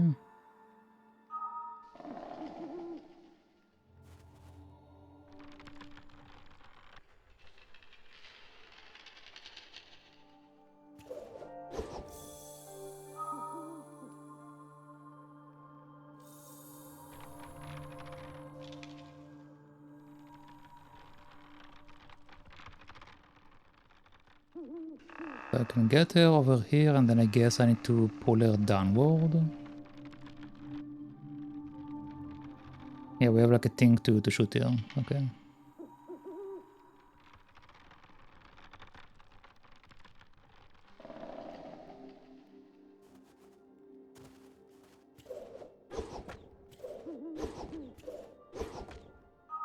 Apparently I'm too high.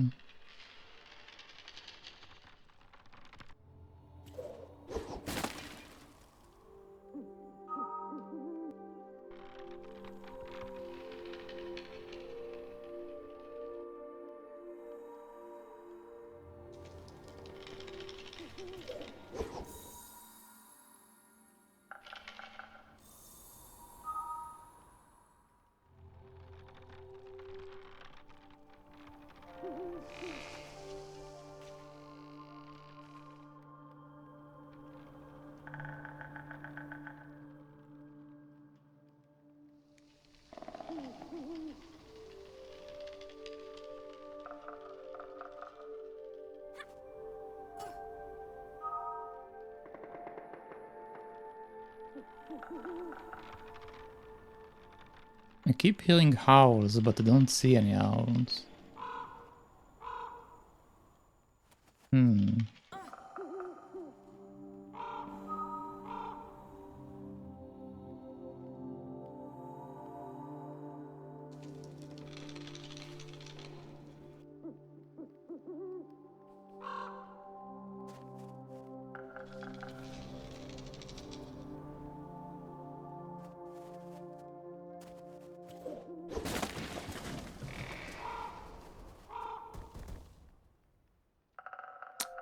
Okay.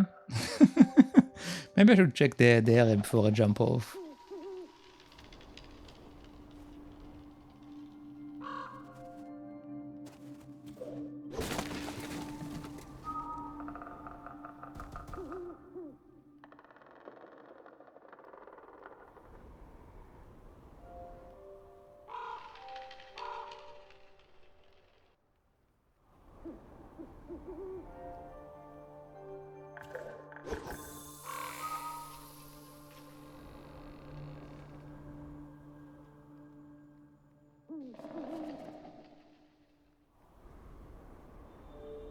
Okay, apparently that's too far away. That's fine.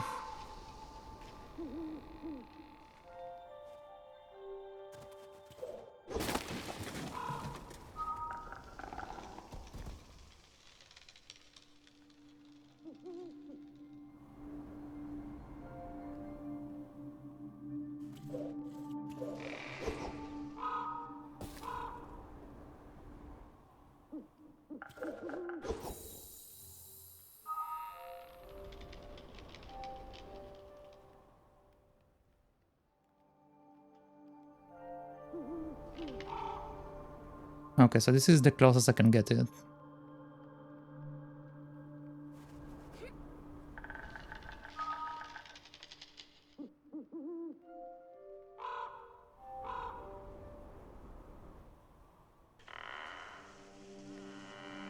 Come on. Okay, apparently I'm supposed to do this jump.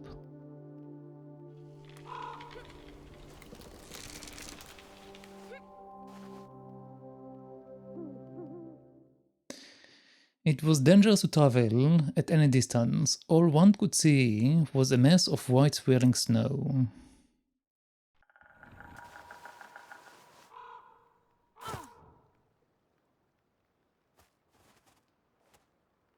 I have a feeling that I missed some stuff, maybe. Not sure.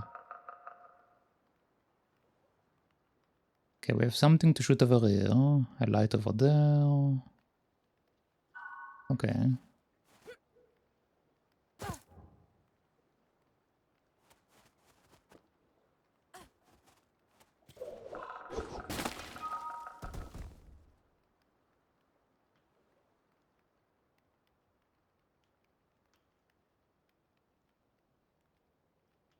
Let's see what we can do with this thing.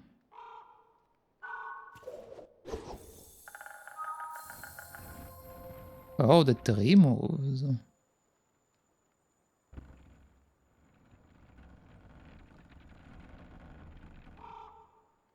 Okay, but why can't we also move this one?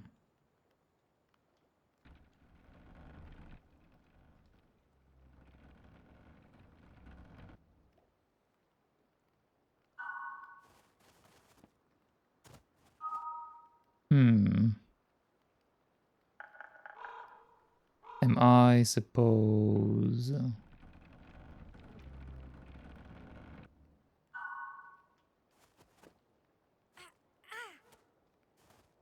Hold on.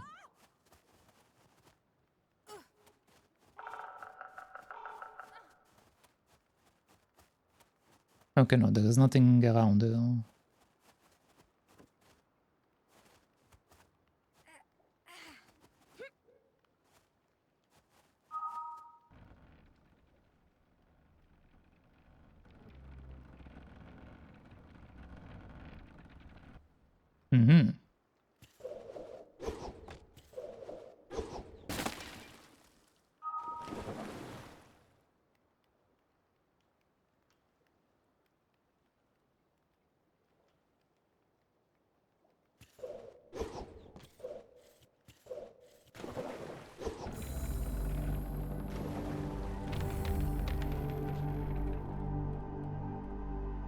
Oh. Okay, that's quite different.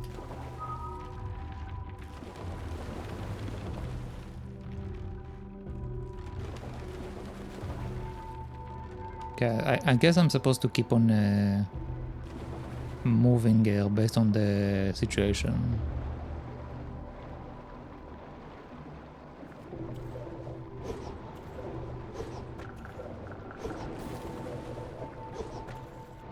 Well, I missed the thing over there.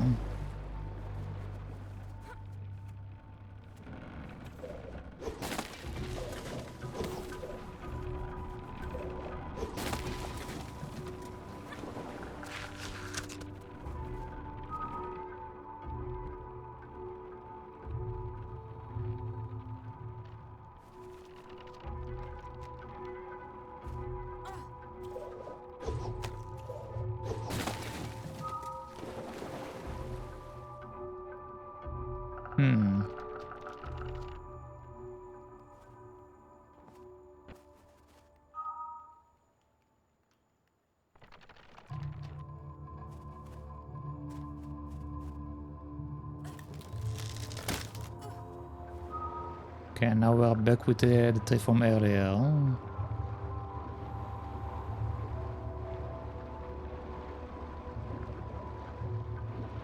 Oh, oh.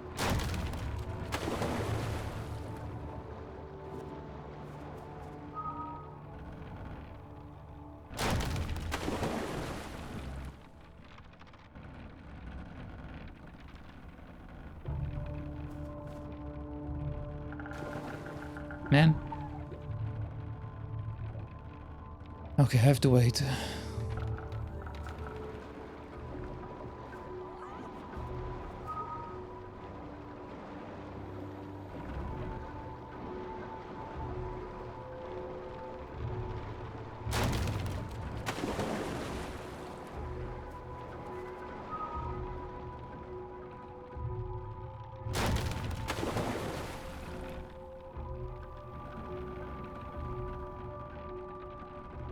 Okay.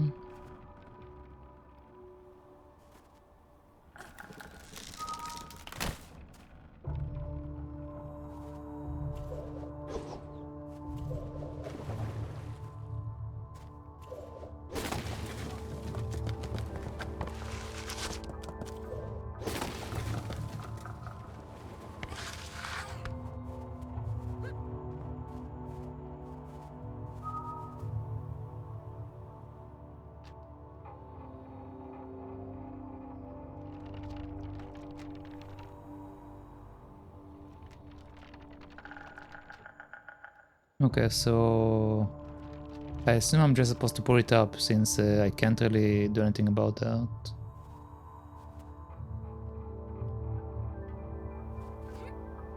Yep. Okay, and this one probably the same thing. No, this one is down. Oh.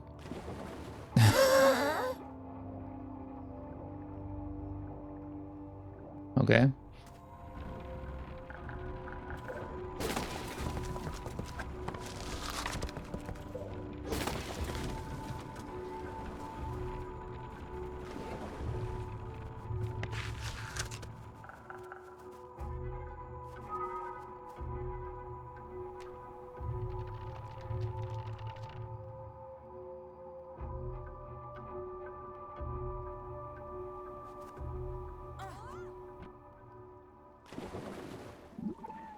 Okay, I need to wait. I thought for a second this was the one that was about to break and I messed up.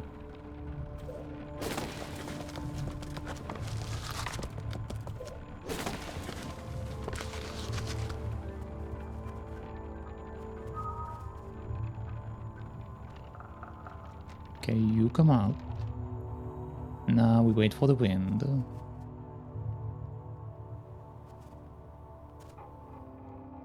Okay. Are you kidding me? She slid off because I changed characters.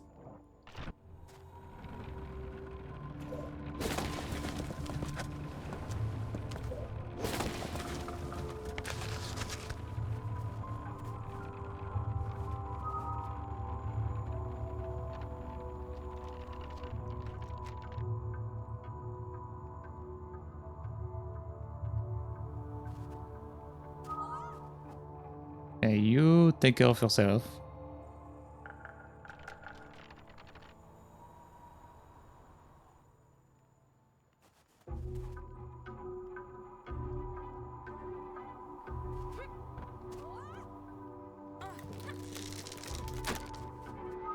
Okay, now we're back with the tree.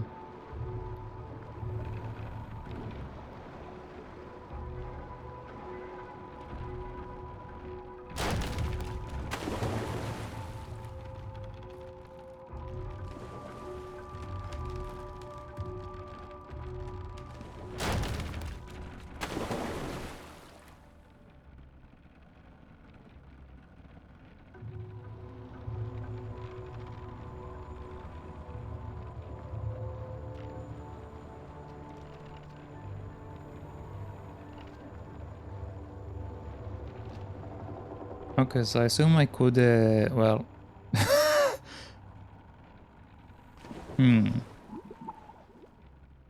I see. Okay, so I'm supposed to make her get up on the upper section there.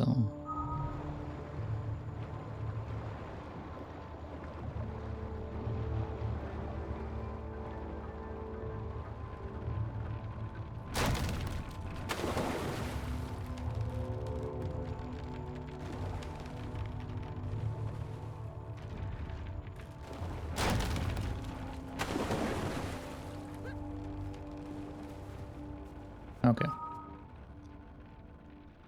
Now we can take our time. We don't need to worry about the other thing.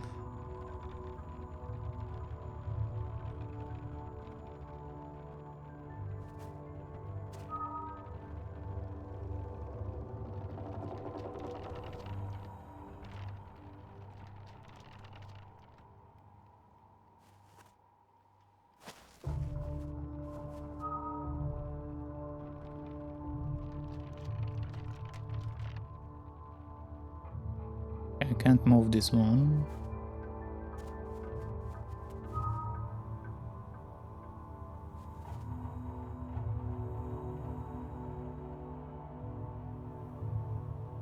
I can't move this one either.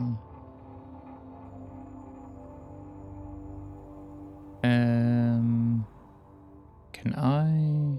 Okay, no, I can't stand on this one.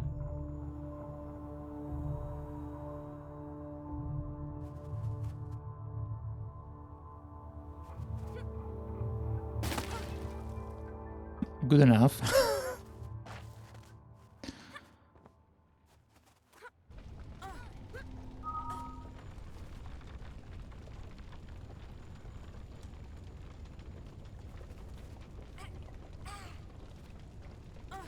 What?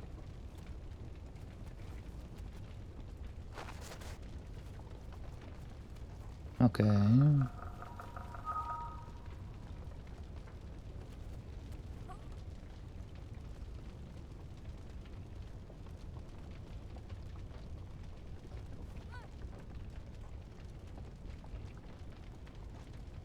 Am I supposed to push it?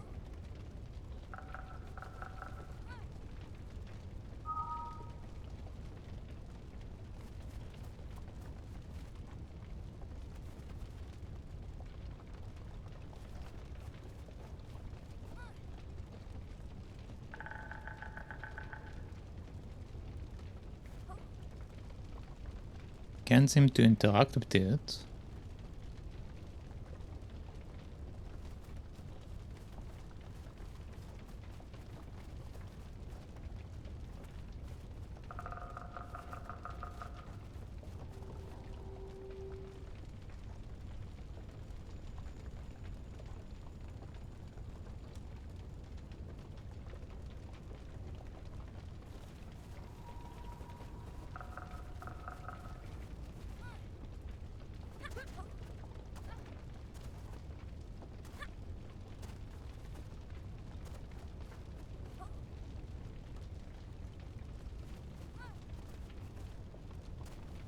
And I can't grab the burning stick, so what am I...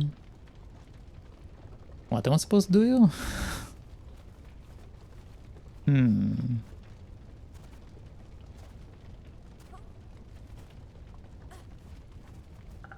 Oh, am I supposed to use that? Okay, so we can also destroy fire stuff. The evil man. Oh.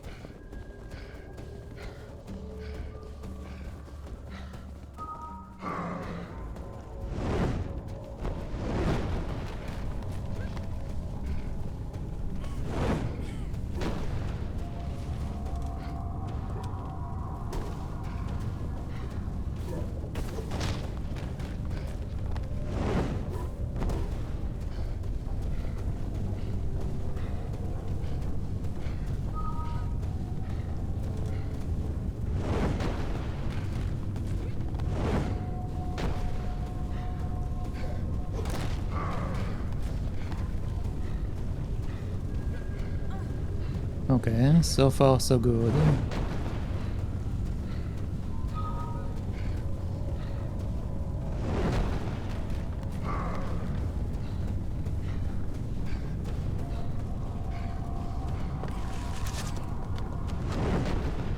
Oh god.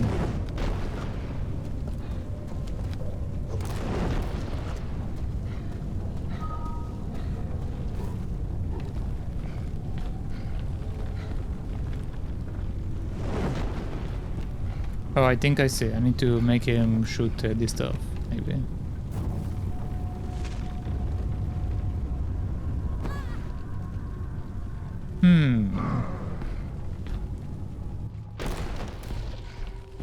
Okay, let's try it again.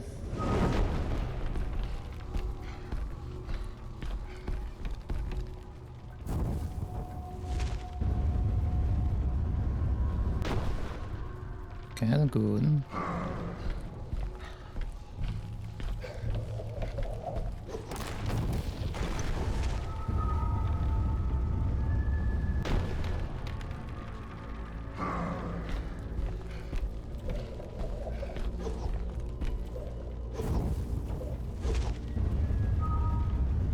No, come on.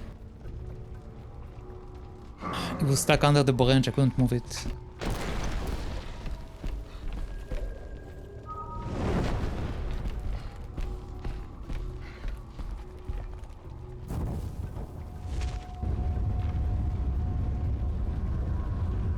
Oh?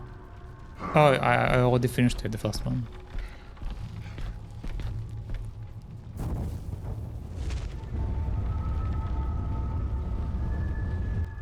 Excuse me?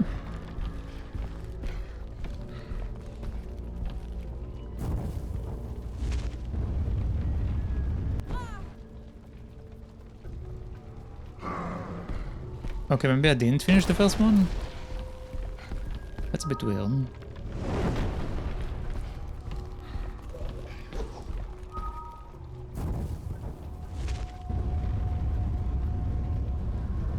No, I'm pretty sure I finished the first one.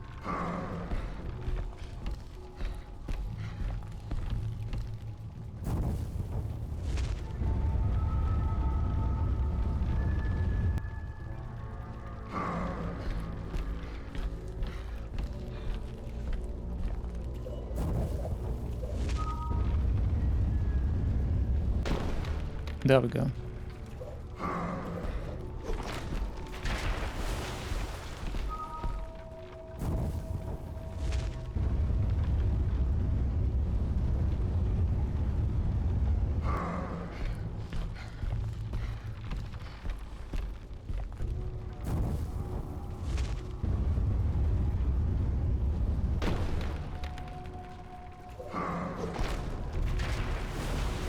There we go.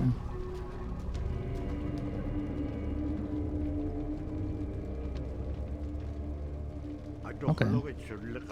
Using everything they had learned, the girl and Fox had finally defeated the terrible one. For him, this was the end.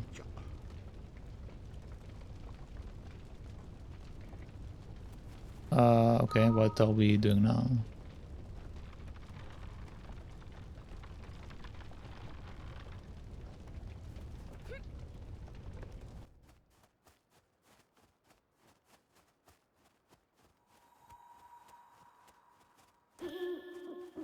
A new owl.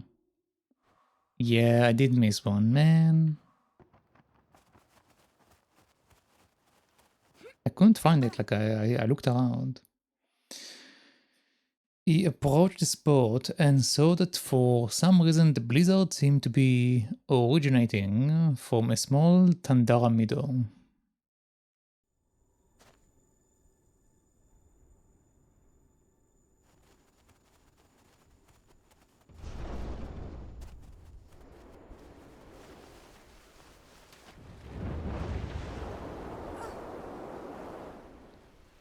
Nigel Thornberry? Who is Nigel Thornberry? Oh, so hello there, Tangerine.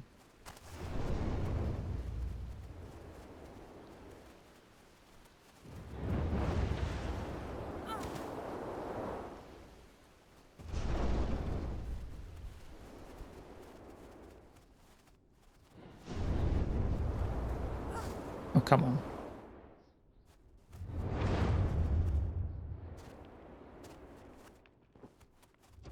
It's a character from an American cartoon in the 90s, 2000s. Oh.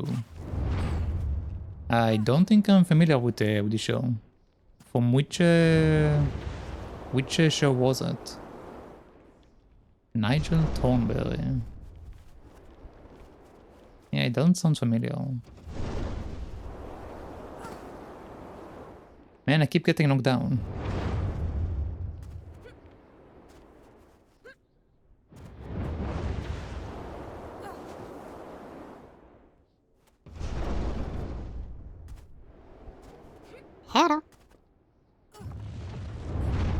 Hello.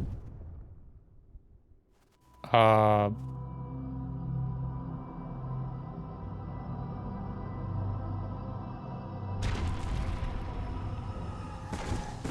That's a very big fellow.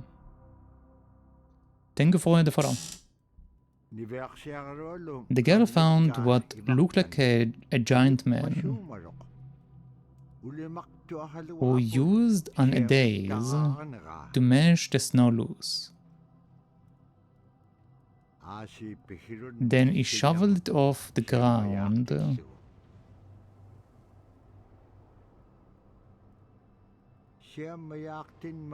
Each time he did this, a gust of wind blew the loose snow, creating a blizzard that traveled in the direction of the girl's village. Oh, she found the source of the blizzard.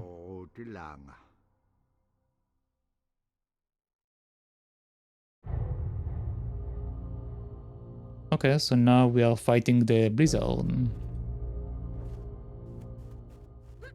How am I going to get all the way up there? Girl exclaimed. My friend, we will do it together, replied the fox.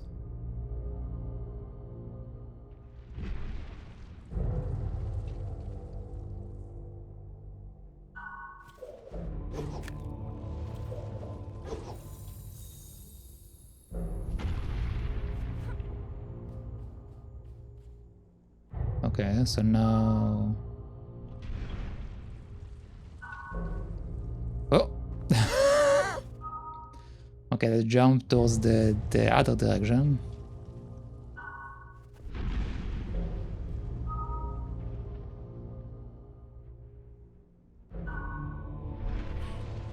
There we go.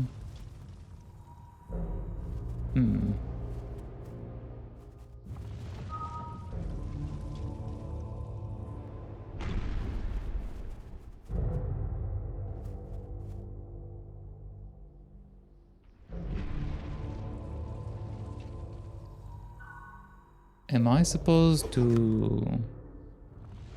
Wait, what?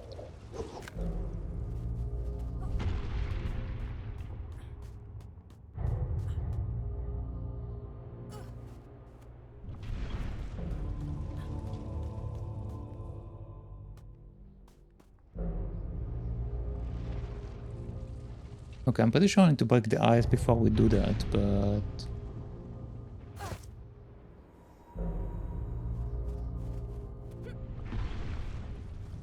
Let's see. Oh, okay, there we go. There we go.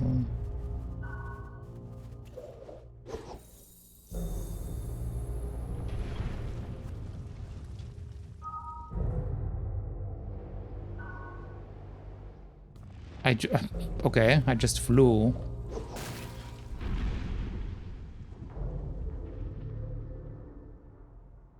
Okay, so there is nothing to climb on over here. How am I supposed to do this then?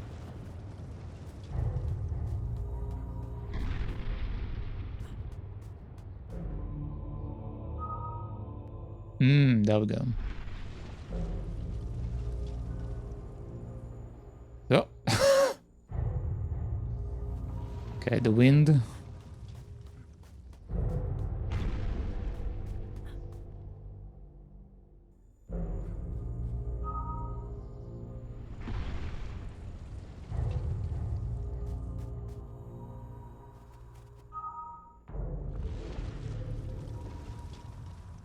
Okay, so we have something to climb on over here.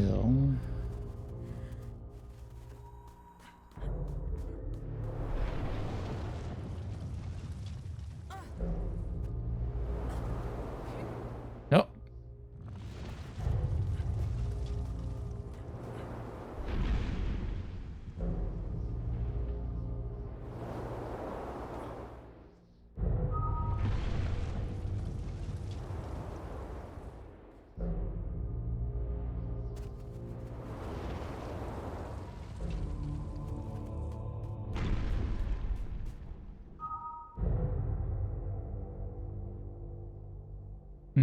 Okay, I see.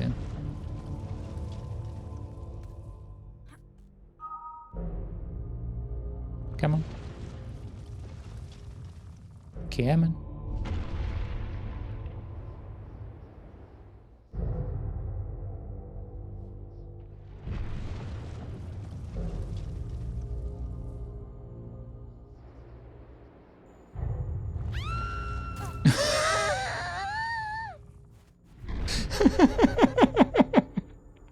Okay, I think I might have messed up a bit there.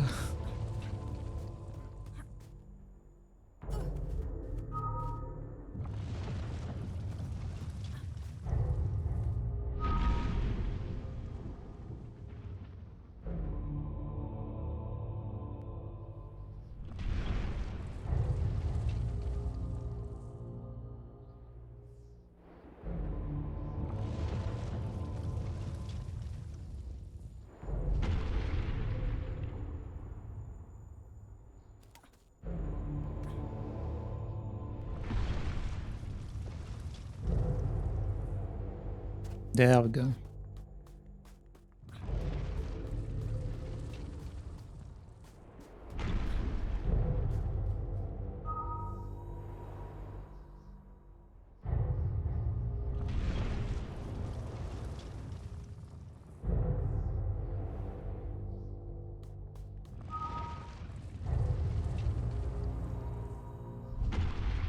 Okay, good.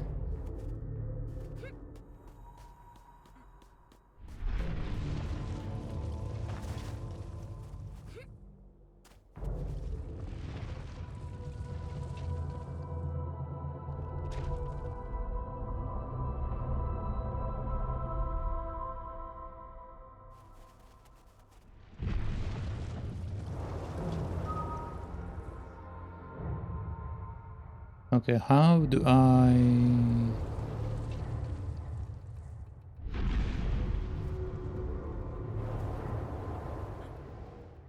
see, okay.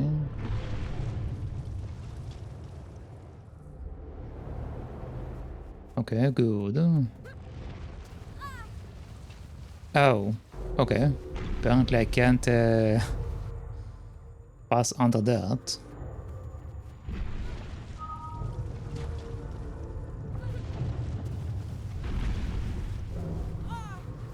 Ooh, okay. The fox is like, well, I guess I'm going to just put my hood on, that's it.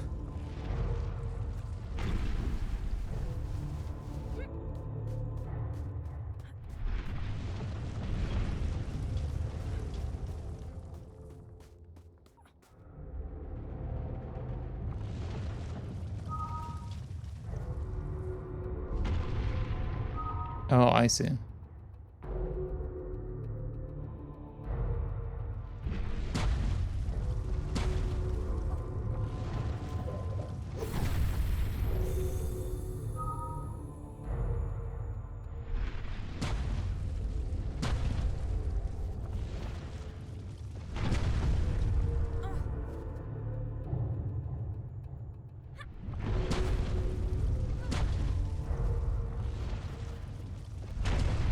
There we go.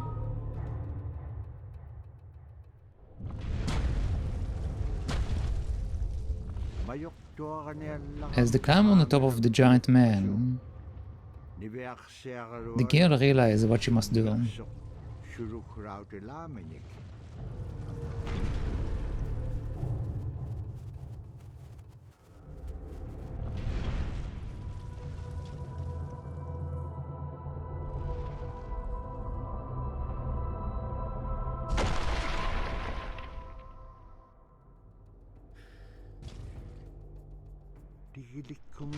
If I could just steal his heads,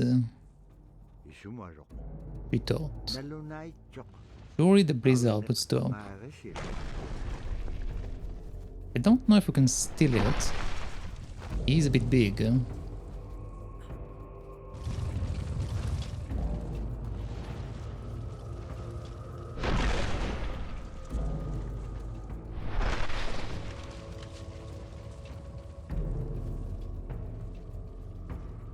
What?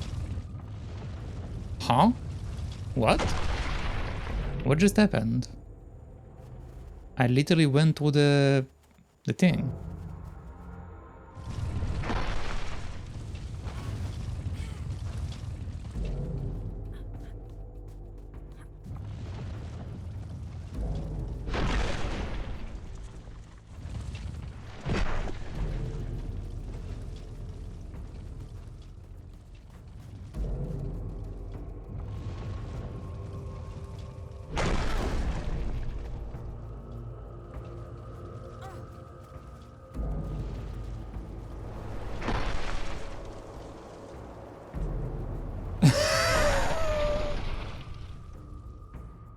Okay. Let's try it again.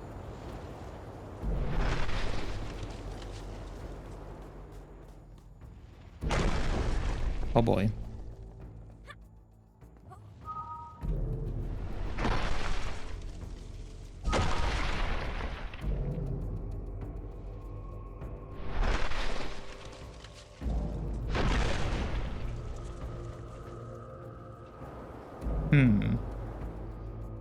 Okay, so I have to wait for the window.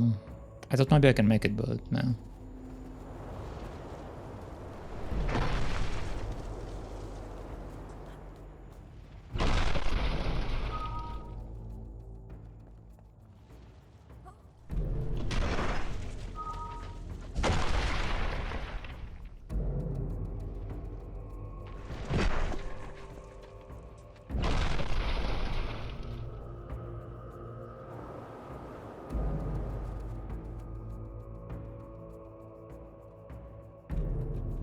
Okay, and now what?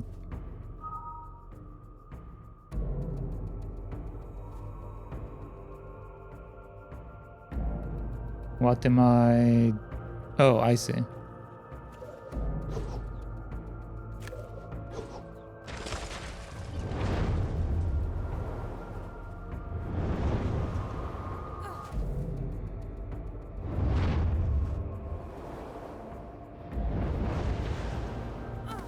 Man, this wind is trolling me.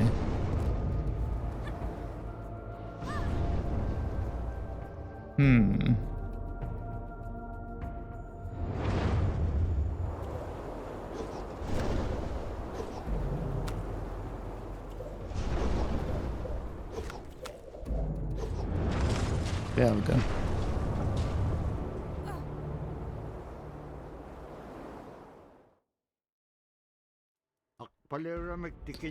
The girl ran toward the giant head.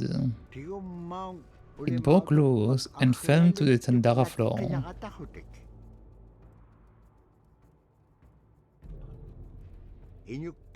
The giant ran after the girl, but she was too fast. Won't the giant destroy the village by running on it? Away went with the heads as the big man shoveled the snow, creating blizzard after blizzard. However, the big man soon saw him as he grabbed the heads and ran off with him, or with it. Okay, so we're running away now.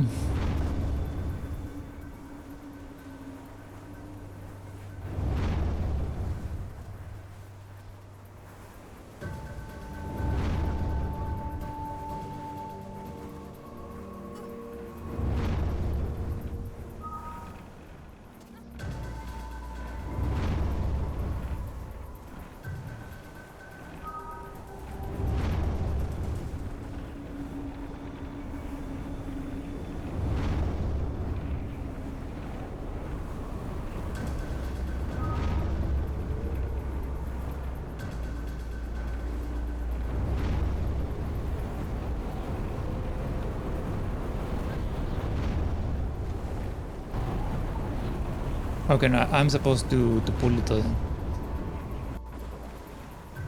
Okay.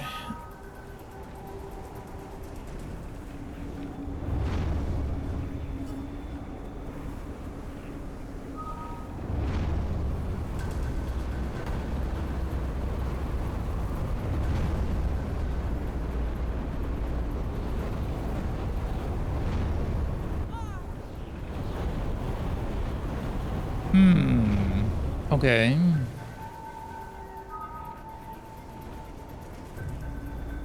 Am I supposed to destroy them? Oh, okay, that's the reason.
Okay.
Come on, man. How is that fair?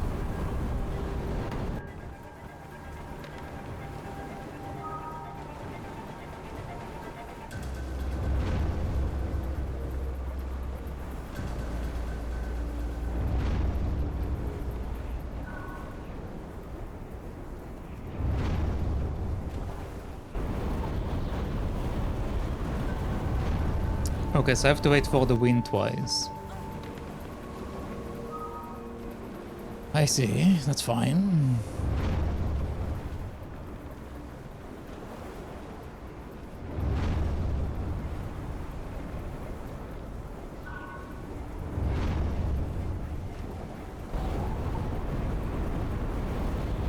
It didn't? I was certain the wind was already blowing.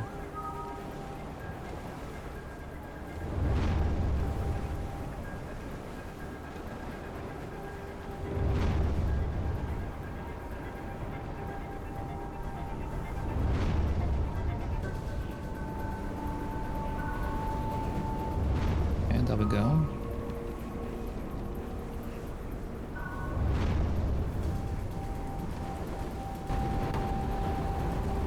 Okay, so apparently the wind is not blowing yet.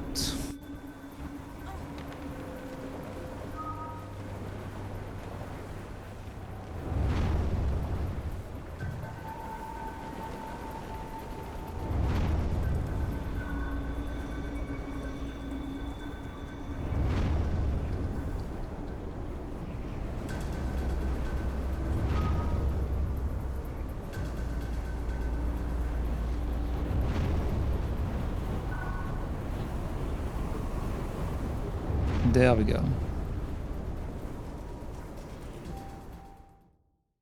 He threw down his shovel, climbed up from the flat tundra, and ran after Kunuk Sayuka. But Kunuk Sayuka was too fast. Oh no, not these things again. These are the worst.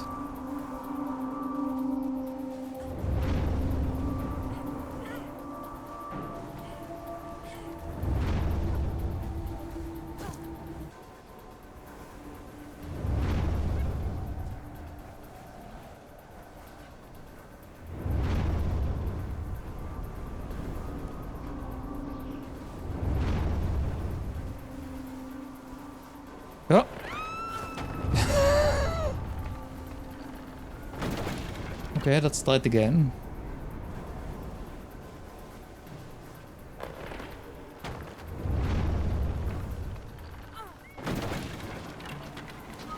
Oh.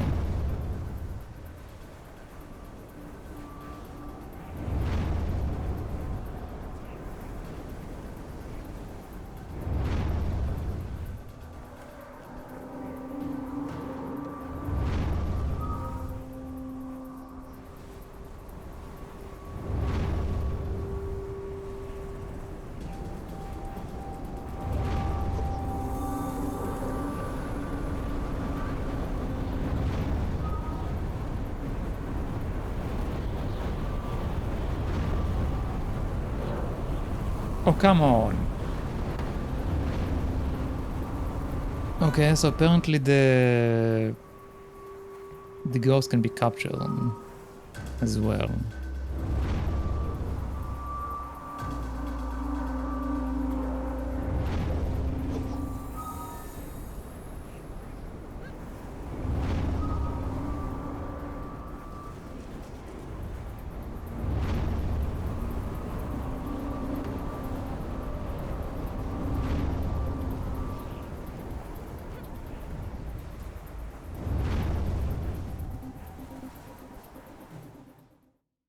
Off Yedran, with the adze in his hand, the big man chased him without catching him.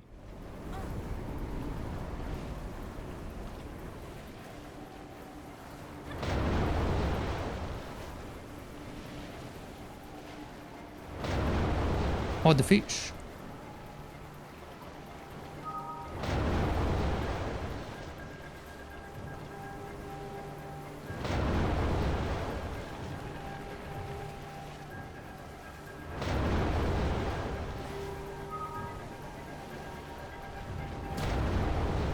Oh no, these things.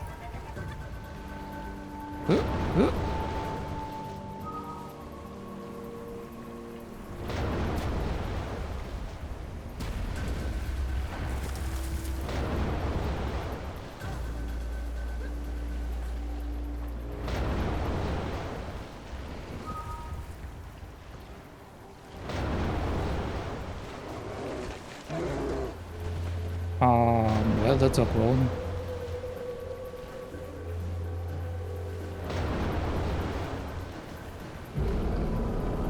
Oh? The bear is also scared. Wait, what? I changed character, I didn't jump.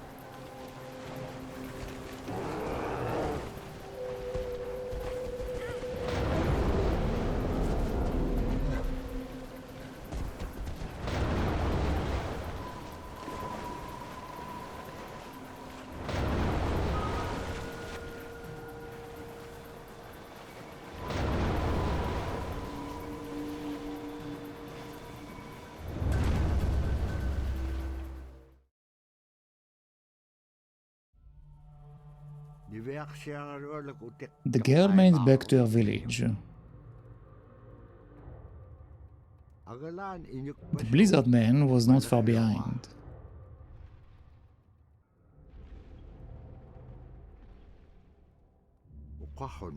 The Blizzard Man bellowed, "Give me my Edsel, my Edsel." The girl struck the adze on a rock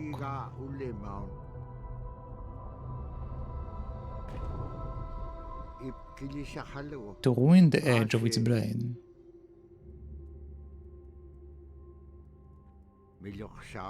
And threw it up to the giant man. He was so happy he burst out laughing and began to sing.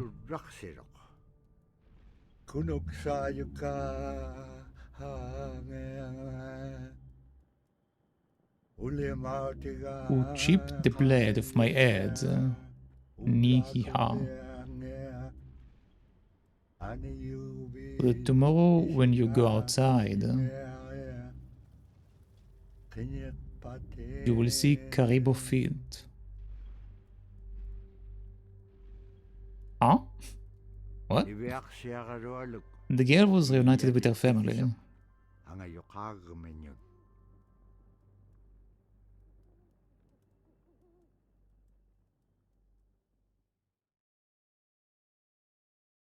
The big man had seen his heads being tossed up and out the skylight, and because this made him so happy, he burst out laughing like this. Kunu sukuya arya ha ayo hi. Okay. The fox said to the girl, if you ever need to find your way home again,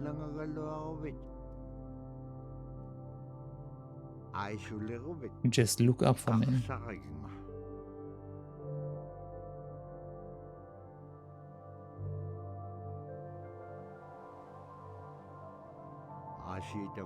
And floated up through the night sky.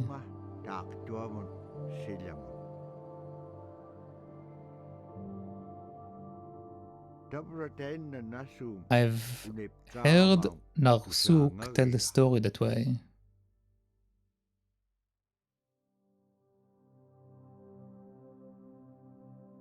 Okay, and there we go. Neverland, story inspired by Kunuk Sakuya, as told by Robert Narsuk Cleveland, with permission from his daughter, Mine Alitichak Gray. And these are the credits. Okay, nice. Well, that was Never Alone. It was interesting. I can't wait to see all of the cutscenes, even though we don't have all of them. Maybe I'll try to get the rest of them. But let's begin watching them. Maybe it will explain a bit better what was going on.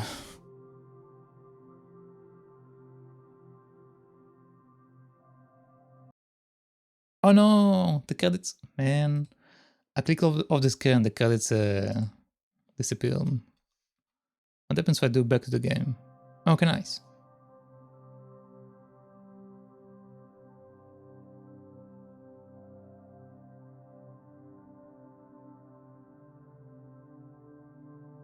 I don't like when games don't allow you to click off the game. Like, I usually like to do stuff as I watch the credits. But I guess we can just look to the credits. But so far it's been an interesting game. Like the platforming is a bit janky sometimes, but it's interesting. Also like an interesting art style.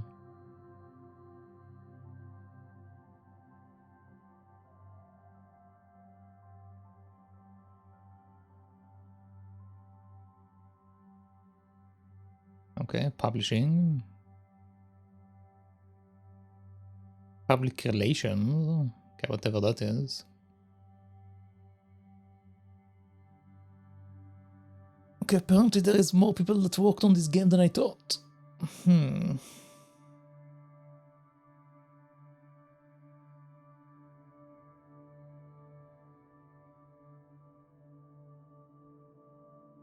Audio services by Impossible Acoustic.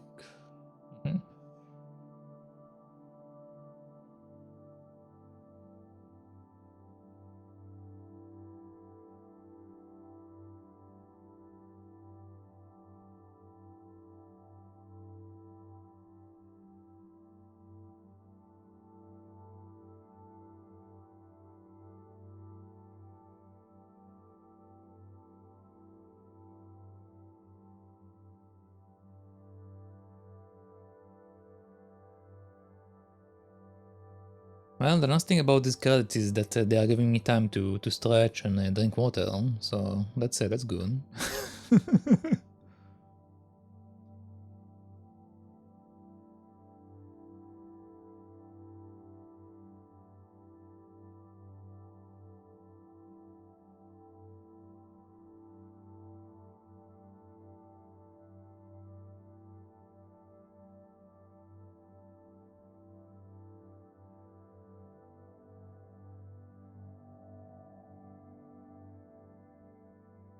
Elders advisors.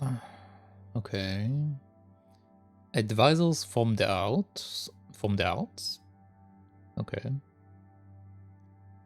Alaska Native Youth Advisors. They had a lot of advisors for this game, which I mean I guess makes sense because the people that probably make it weren't like Alaska natives, or at least they probably don't live in Alaska. Okay, play testing.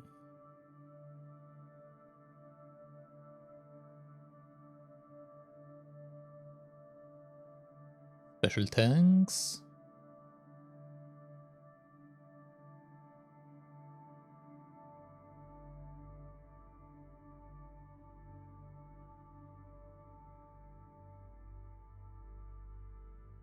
I wonder how many of them am I missing, because I didn't find any of the last ones.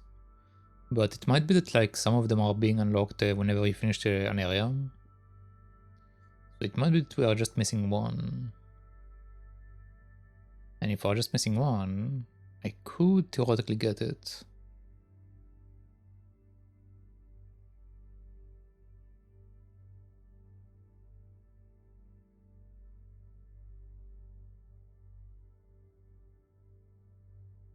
The rest of our families and friends.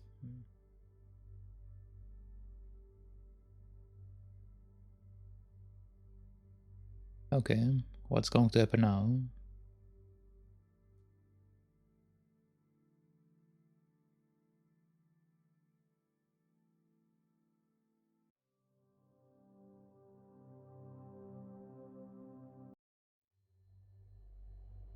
Oh, we're back to the title. Okay. What is Play Foxtails? You must search Never Learn Foxtails to play. Okay, I don't have that. Let's see what we can do here. Culture Insights. Okay, so apparently I'm missing 2 of them. Chapter Select. Okay, it doesn't tell us which chapters are the things I'm missing are from. Reading the weather. Okay, so this should be after the fight with him. And that should be after the fox becomes a ghost.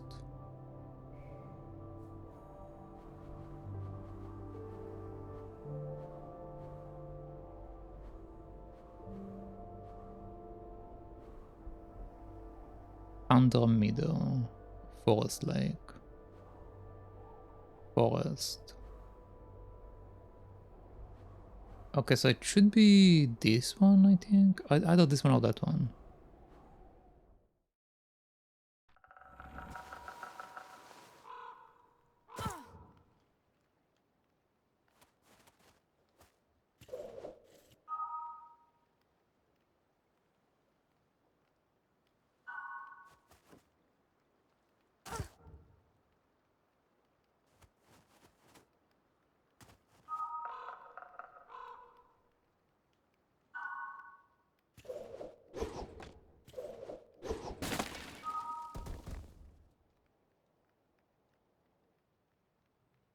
Okay, come with me.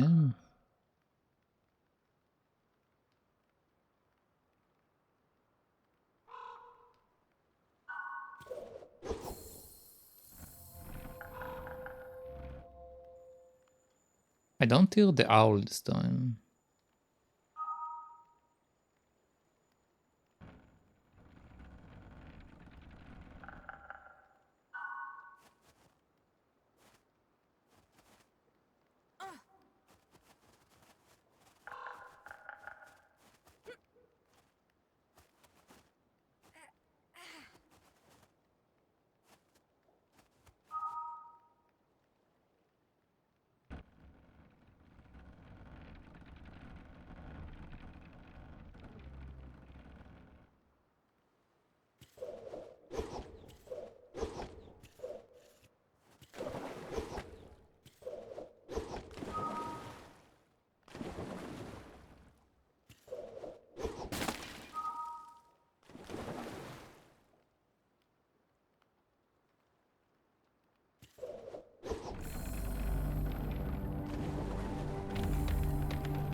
I think it might be the wrong chapter. Game mode? What is game mode? Oh, single player. Okay, I see. Main menu. Sure.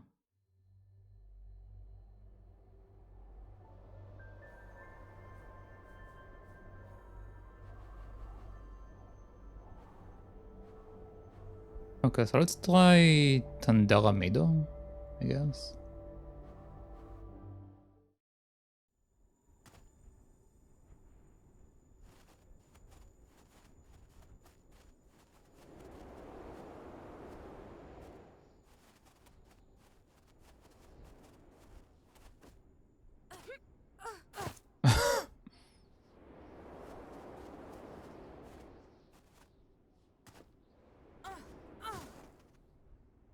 Am I not allowed to go down?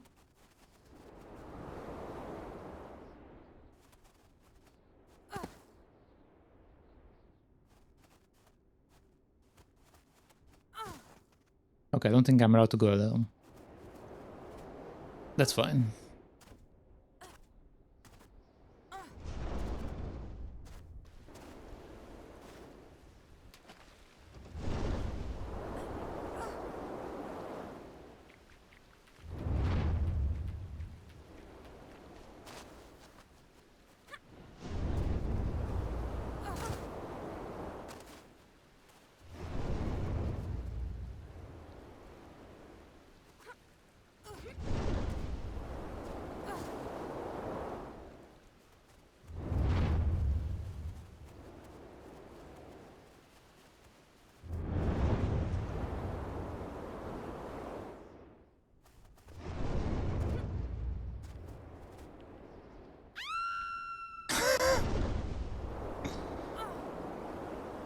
Yeah, I don't think it's over here either.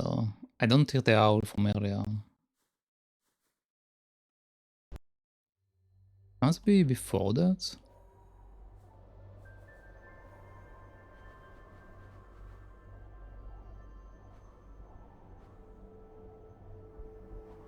Okay.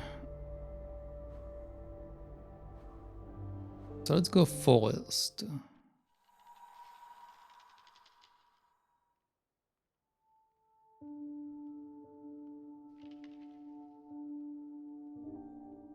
Okay. So now we have the fox with us.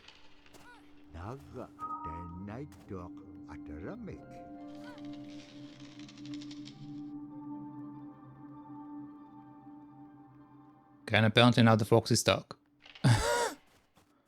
Well.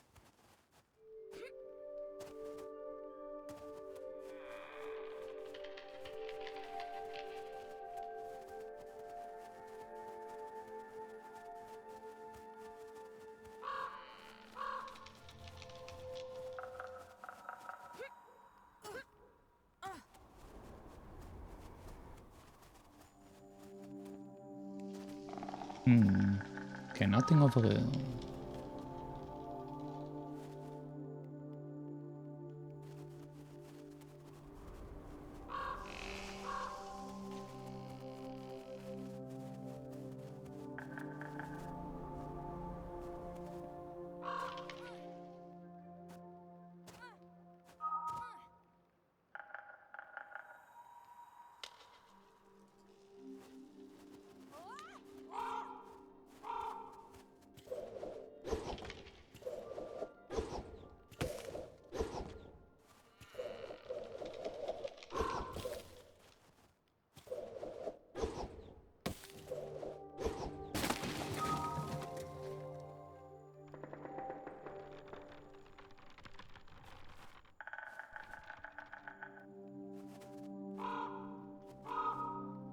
Kulang에 흘리고 나박죽 누나가 데리가 냠 그녀들께 가늘든 백퍼가 낙딜랑이 술래 이가 유의로 이니 붙이지.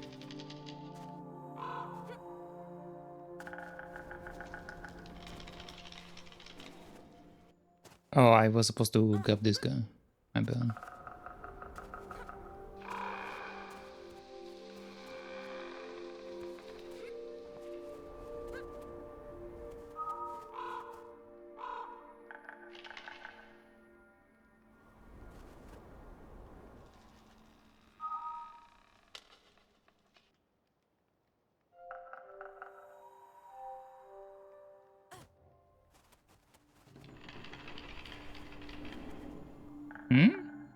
Oh, I got too far away that it removed the platform. Okay. I was trying to see if there is anything up there.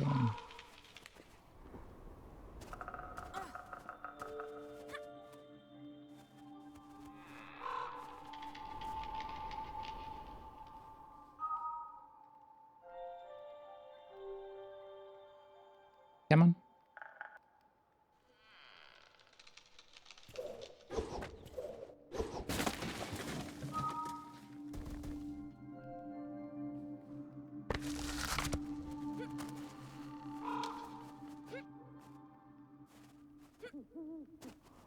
Okay, I can hear the owl. This is the owl I kept hearing earlier. So this is the right place. Now the question is, where is the damn owl?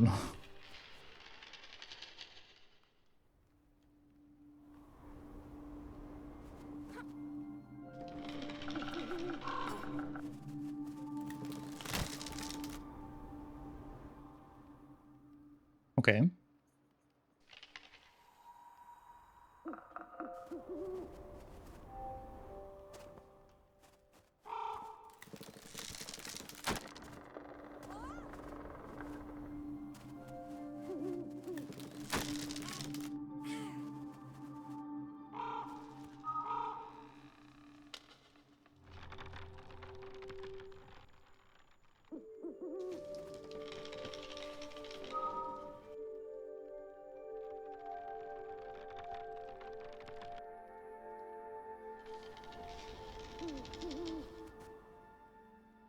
Oh, come on. Really?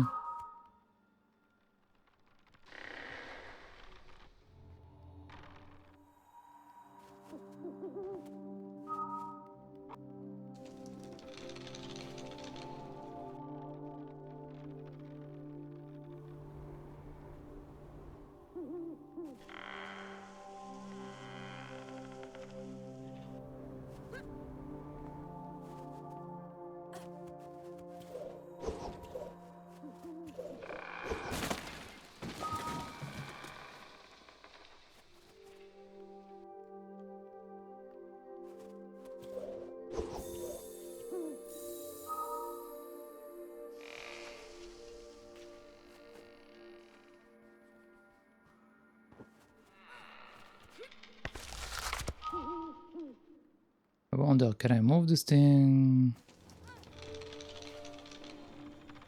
I can, so maybe the owl is over there.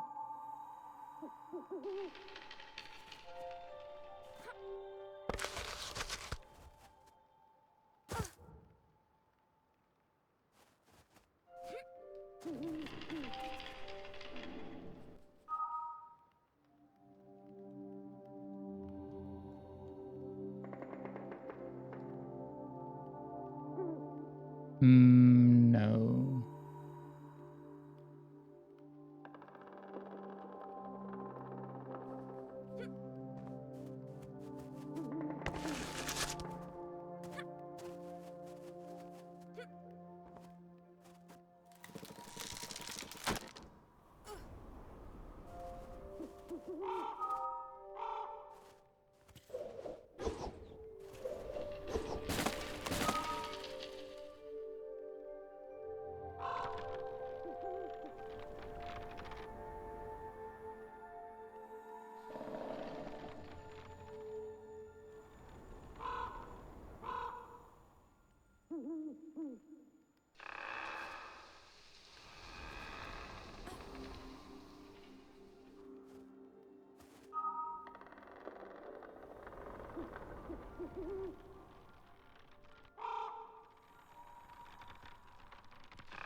We still don't see the owl anywhere.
Okay, don't see anything there.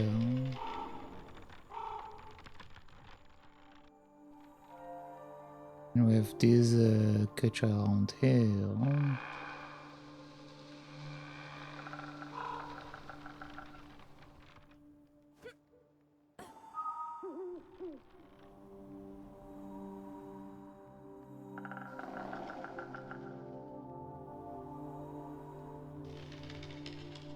I can't reach to this thing.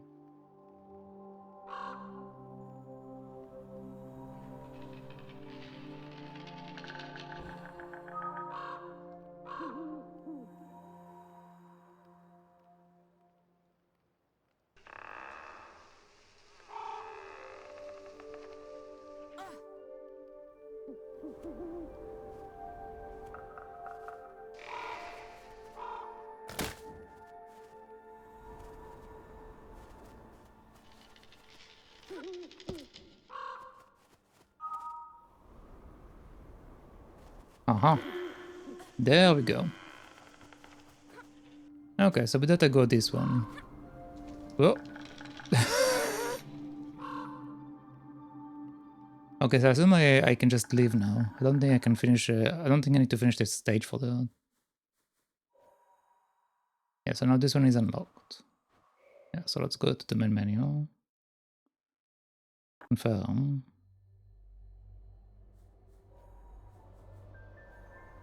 Yeah, okay. So now we need to get reading the weather. Okay, so it should be after the fight with this guy.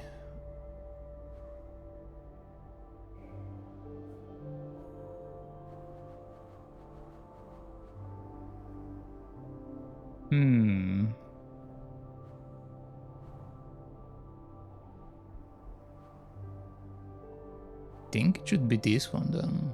Either this one or that one. Tundra middle. Yeah, this one is the one where we climb it, so it should be this one theoretically. Akpaleramik tikinyak ulimautekpak. Tigumang.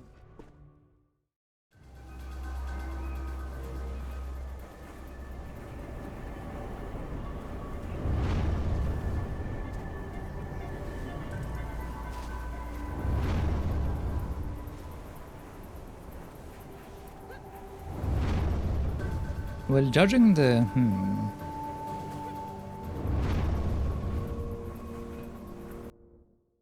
Actually, no, I think it should be the one after that. Because judging the location, it should be the stage before the last one.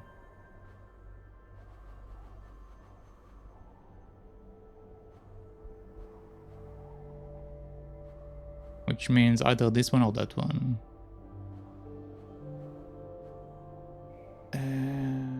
Let's see. Manslayer, reading the weather. Reading the weather.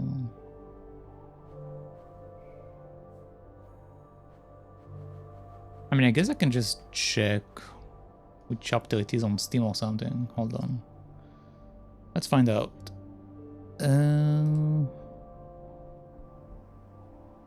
Never alone. Reading the weather.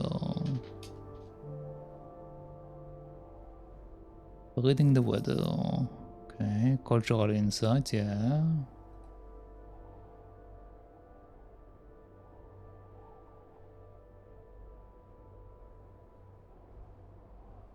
Can I just look for reading the weather?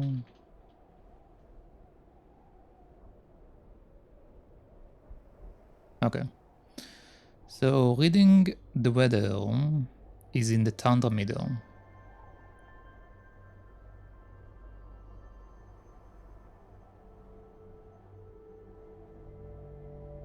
Okay.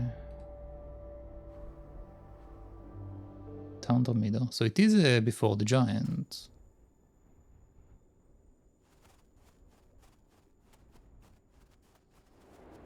Now I already tried to go this way. Let's see. Is there something towards the right side?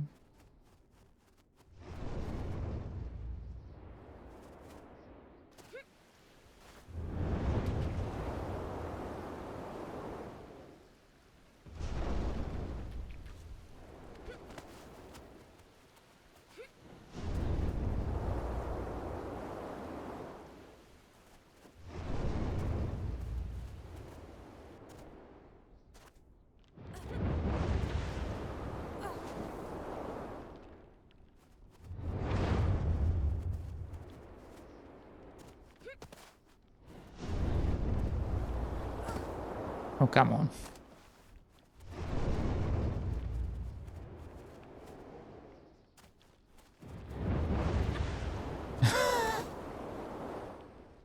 That's fine.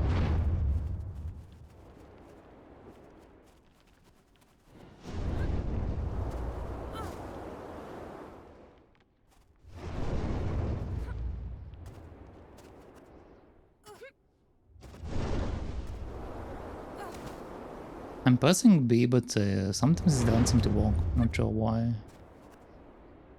Maybe I'm doing it too slowly.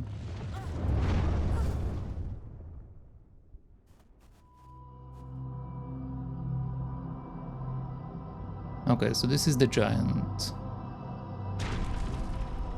Is there something towards the right side of the giant, maybe?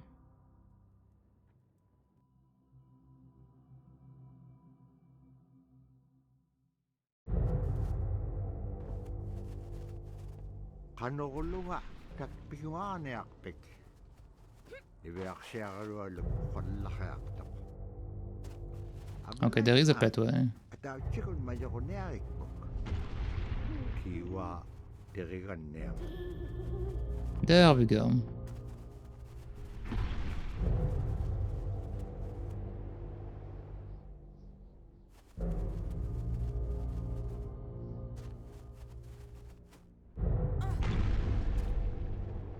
Okay, and this is just the wall.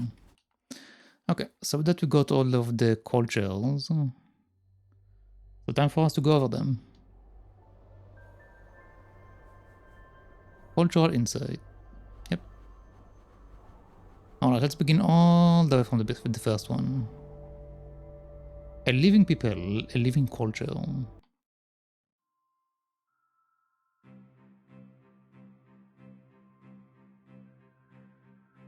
One of the things I think a lot of people need to understand is we aren't a museum piece. The Iñupiat people are a living people and a living culture. Even though we're in northern Alaska, which covers this vast area from Nome all the way over the Canadian border, is that there is this extreme value of interconnectedness and interdependence. It's a hunting society, a gathering society from thousands of years. This is what creates our culture.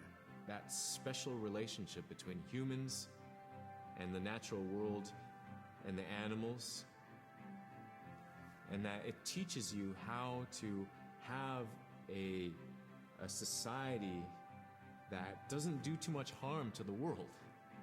Love and respect for nature, for one another, for our elders. Very, very fundamental value, key to life. Our values are something that bind us all. The importance of sharing with one another, the importance of spirituality and the connection to the land, our traditions, how we hunt, sharing of stories and songs and dances. I'm Iñupiat. I'm from the Arctic Ocean. Iñupiat, I am Iñupiat. It's very important to me. It's who I am as a person. And we're very proud of who we are, and we want to continue that.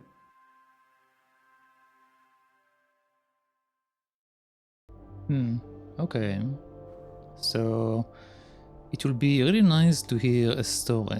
Okay, so when we started listening to this one earlier, they started to tell us that they told story like through pictures and there were storytellers and stuff. So let's watch this again.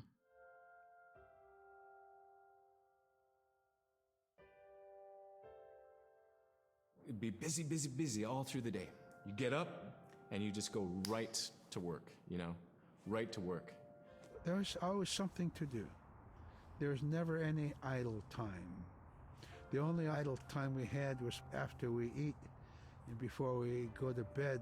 One of the older people would be just relaxing, laying down there and saying, you know, it'd be really nice to hear a story. And then just organically, someone would just start telling a story. Storytelling for the Iñupiat people is very important because it not only created that sense of community, but is a way to pass on wisdom to the next generation. It was like TV, you know? It was just like, it was as good as any movie you've ever seen. And the storyteller told it so clearly that it was just as powerful as any of the greatest movie blockbusters you've ever seen. Many storytellers are stories that we were told because they held traditional knowledge. They held things that we might need to know in life, whether it was about how to find food or how to survive, or it was about well-being and the importance of connecting with people and being a good member of the community. We all do stories. We all live in stories. We all tell stories to our friends. And they need to be told. They need to be heard.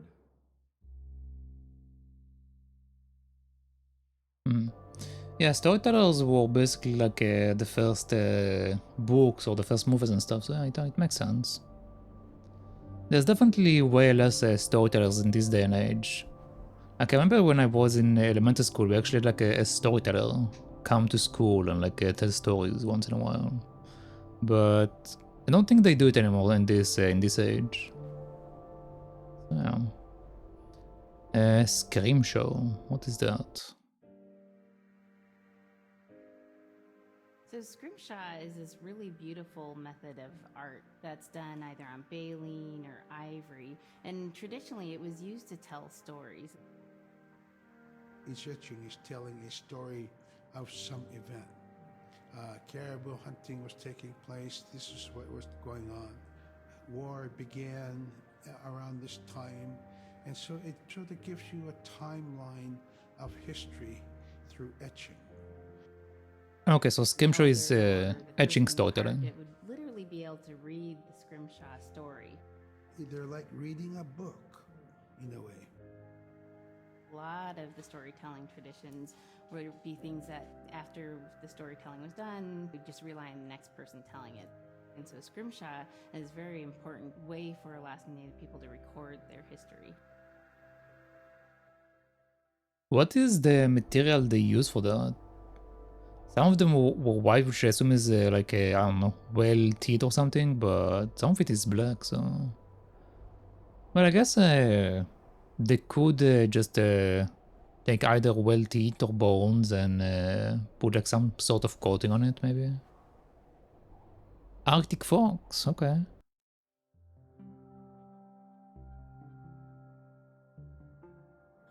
When I was growing up, my grandpa had a pet white fox.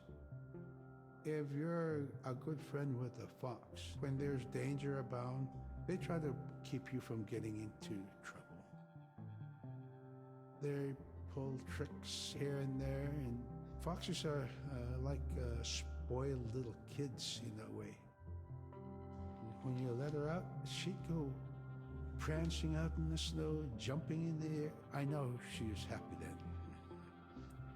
Come running at me and jump on my chest, knock me backwards, lick my face, and I try not to let it. So that was my memory of my grandpa's pet fox. That's nice. I like that. Okay, next. Caribou skin clothing was the best. Caribou is a type of bird, right? If I remember right. I guess they will tell us.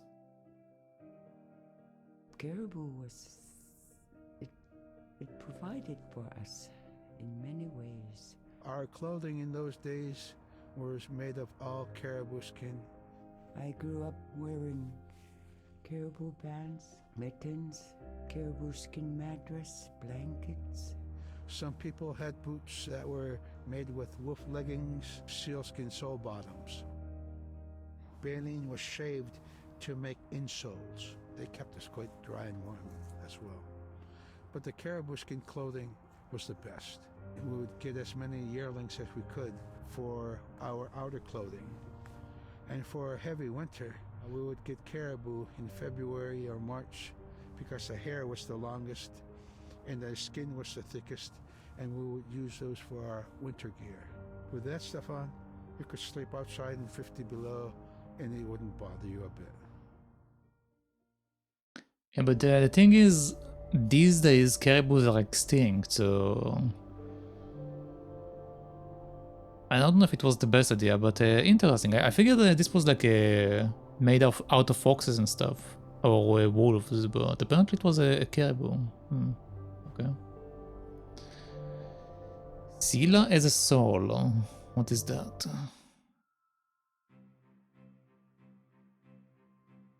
Scylla is the weather. Okay. It also means the atmosphere. Here's the Nuna, or the land. And it's anything from the land into the moon, the sun, the stars. That's Scylla. It's a very spiritual, and we have a relationship with Scylla. Scylla has a soul in the same way we do as people, in the same way animals do. I think spirit helpers in and of themselves are really about how we're connected with things. And so it may be that there is a spirit helper that shows themselves as a bird to show you the way home, or it may be a spirit helper that actually decides to show themselves with the face and body of a man instead of their animal form. And so I think one of the things that's hard to understand is that it's not one way of seeing things, it's one way of knowing you're connected to everything. We've always had that spirituality of everything around us. It's the interaction you have with the air you breathe, the ocean that you gather resources from, the rivers from which you gather fish, the tundra from which you pick berries, the animals that give themselves. It's all of that.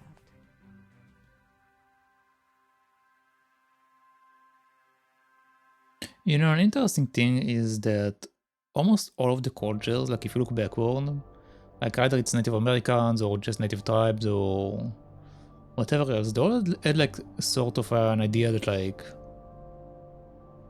the atmosphere or the air or each element essentially was like some sort of a spirit or a god. So it's very interesting to see that like each culture did develop the same way in that regard. Makes me wonder why they developed this way, like why they all think they are spirits and stuff. I mean, there must be something behind it. Hello there, Mr. Krabs. You are in time for the end of the game. We're basically just going over all of the information they give us. How's it going? And the trapping trail.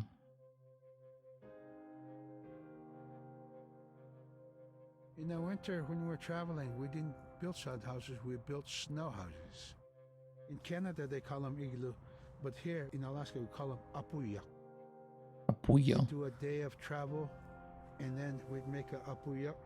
The next day, my father would set traps, spend the day there, rest the dogs, give them something to eat, And then the following day, we continued to the next place. We'd go to my dad's sister, who had a house at Dubai. They had a small sod house over there. We didn't have to do anything. We just visit with them, and my dad and my sister were glad to see each other, and they'd talk away while us kids played outside or go to sleep.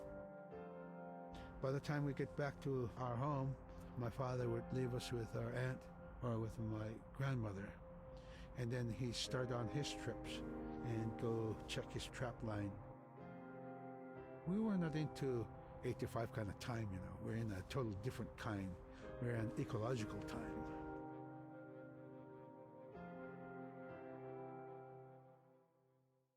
It's very interesting, like the entire culture is just surrounding like storytelling as a sort of entertainment, but like they don't have books, they don't have anything other than that. So their only way to essentially like spend their time is either hunting or listening to stories.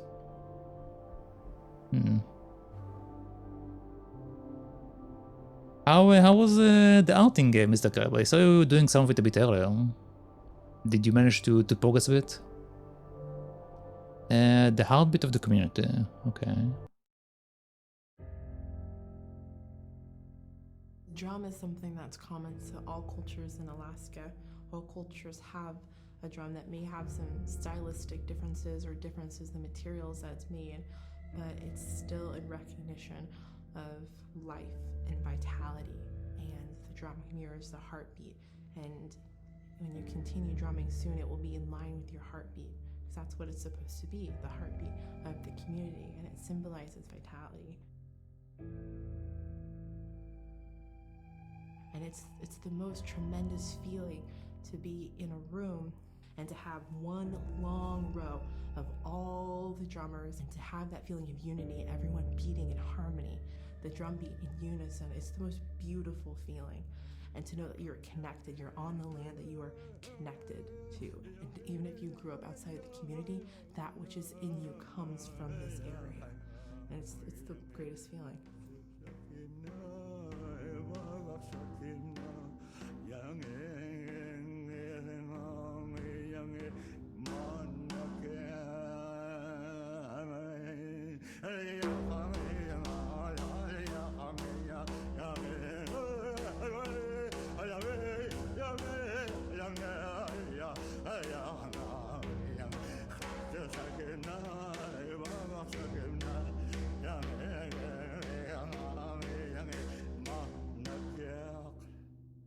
Man, I went at it and look what happens. He broke the stick. Alright, very interesting. But I guess they also had music. So their way of entertainment was music, storytelling, and essentially hunting. Okay. Little people, yeah. Let's see what this is. I was wondering actually about that when we saw it earlier. They're just like other people. They just happen to be very small and extremely strong. These are stories that are common throughout Alaska. It's normally that people are in a size from your elbow to the tips of your fingers, and they possess superhuman strength. So they may be tiny, but they can carry a whole caribou. And if you go up north and you talk to a number of the people in the community, they'll talk about having seen the little people. There's a place at home that we know, but we don't profess it to anybody. But it's not like the boogeyman. They can be mischievous, they can be ornery, or they can be helpers. And every now and then, we might have the opportunity to see them, especially if they want us to see them. The fact that it's across Alaska really tells you something about our history and how we interacted with nature around us. Okay. So it's kind of like in other cultures you have like the idea of like the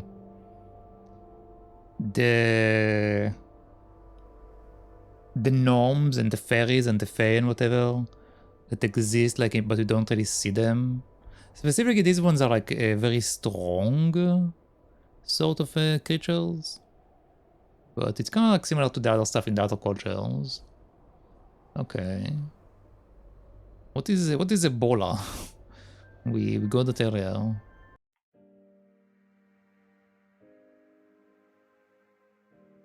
The bola is what we call kilamitan.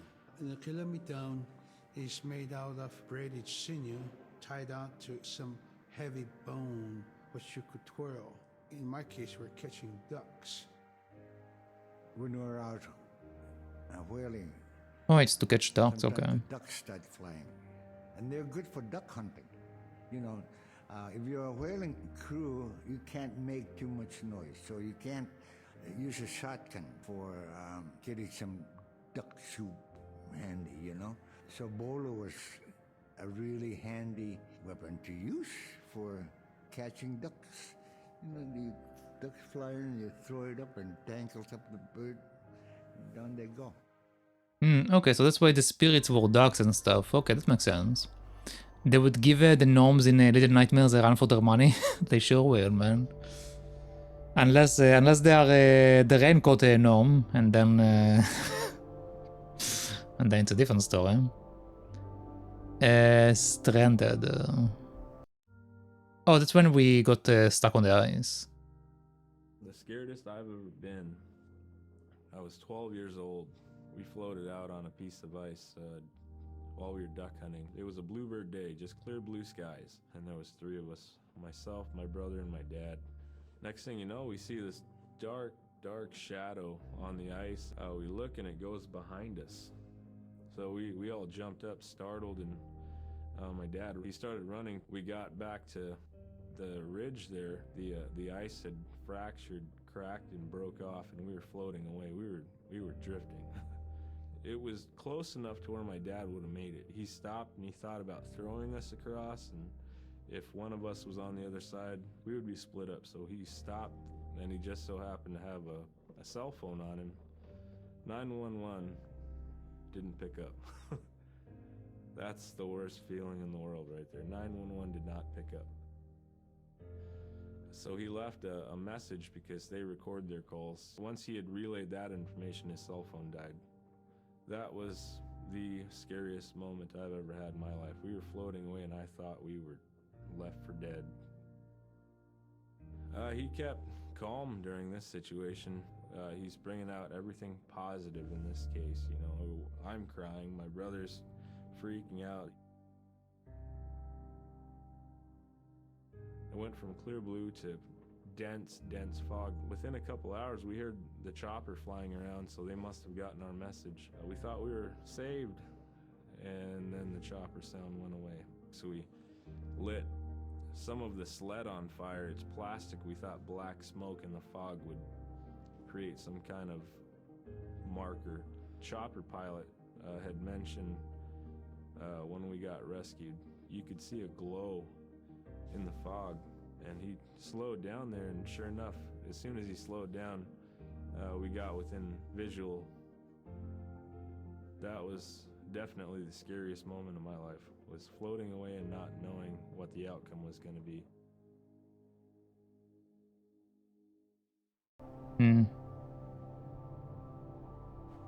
I think that personally, if I was stranded like that on only a piece of ice, I probably would just sleep and hope for the best. But I would probably just sleep because I literally won't have anything to do. I'd just be stuck on the ice. I would just like take a nap.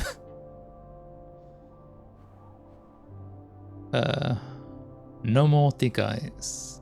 Okay. We're very much aware of the climate change. And it's been for many years, even before climatologists were noticing the change, Inuit were already saying, Sila alangoktok. Our climate is changing. If the heat is going the way it is right now, for us it's going to be pretty bad. Different birds are coming, and they're coming earlier, and sometimes rain is more than what we want, because when there's more rain, we know it's going to melt the permafrost. Oh, there is a lot of green. My time as a young whaler, when I was 9 years old, we're hunting from ice that was about 25 feet thick. And there was giant icebergs already floating coming by. That was the first signs of a changing climate. Ice that never broke before was now moving. Now, here it is 50 years later, we're hunting whale from ice that's 18 inches thick. There's no more thick ice. It's creating a malfunction in our whaling season is what it is. And actually more than that, all seasons in general. I think we are more scientists than more people will realize. We have more knowledge of those things than people will ever know.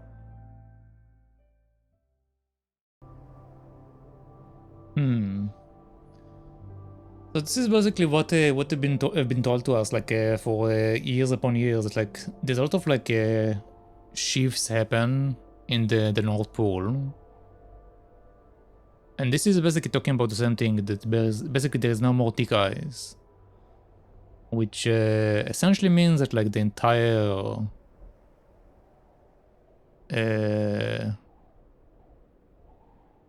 how do I call it? The entire ecosystem basically is changing in one way or another. I don't know like whether it's a good change or a bad change, but this is actually something that I do know about.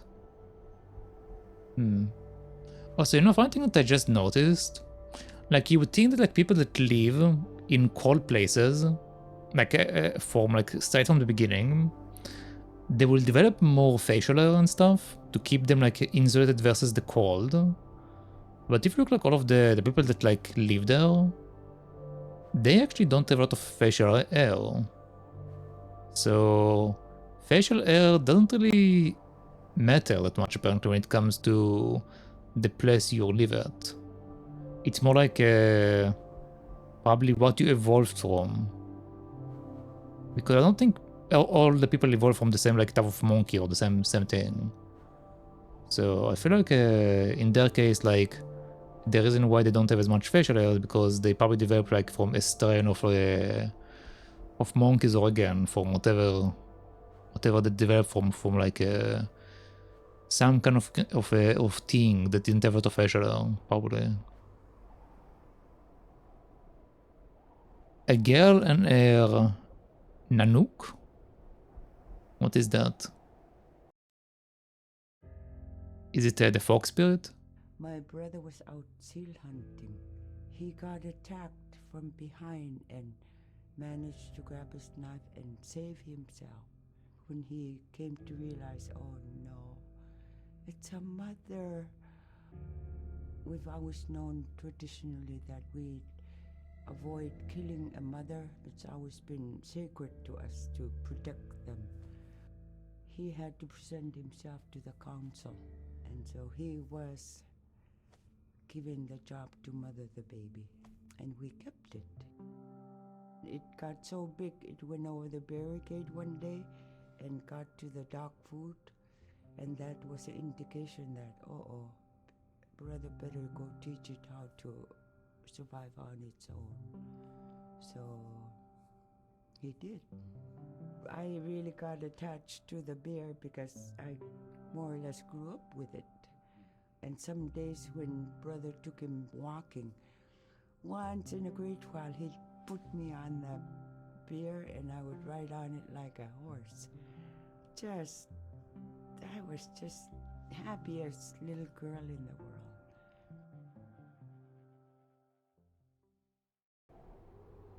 So Nanook is a bear, I guess? I don't think she mentioned if Nanook is a bear or whatever, but okay, interesting. Subsistence lifestyle? Subsistence? What is subsistence? I actually don't know this word. No, substance, I don't know. Subsistence. Let's see, what is subsistence? Maybe it's the same thing, maybe I just don't know how to write it, which is might be possible. Subsistence. You know, the funny thing is, I actually know a lot of words in English, but sometimes I just don't know how to write them. Subsistence means the minimal resources that are necessary for survival. Okay, no, so I don't know this word. If you work for subsistence, You probably receive food, water, and lodging. Internet access not included. Subsistence can be used in a variety of subtly different ways. Huh, okay.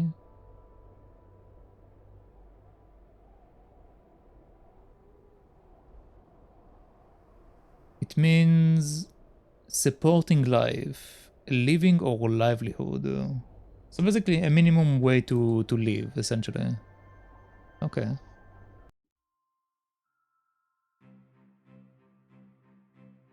In, Arctic Alaska, hunting is a really important part of life. It's not just about going and shooting something, it's about going and putting food on the table. But more importantly, subsistence hunting isn't just about the insular family unit, it's about feeding the whole community. And I think that's one of the beautiful things about subsistence hunting in Alaska is that people go out and they'll go get, fish, or they'll get a caribou, and they'll get, seals and whales. And one of the first things they'll do is they'll say, oh, I need to take this to the elders.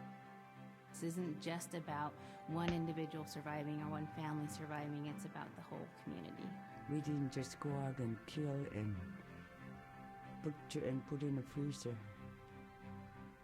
It's like a ritual that I learned from my parents. What is this All about skinning? relationship. I don't know. I think there's a lot of camaraderie involved, and just being out on the land or being out on the ocean. It's like getting back in tune. I'd rather be out there. To me, once I go out there, it's the world that I learn from.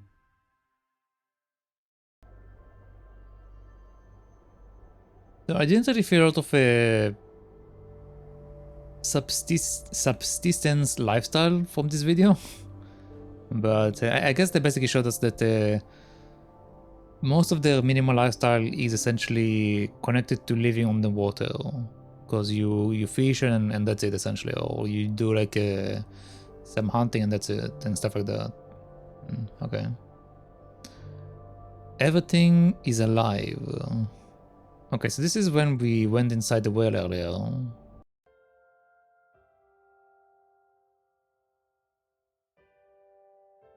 Now we spend all our time out in nature. You get very intimate with the world. And over time, if you're living that life, you start to sense that everything has a spirit. There's a consciousness in everything. Everything is alive. If everything is alive, then we want to respect it. And if we're going to use it, we want to use it respectfully.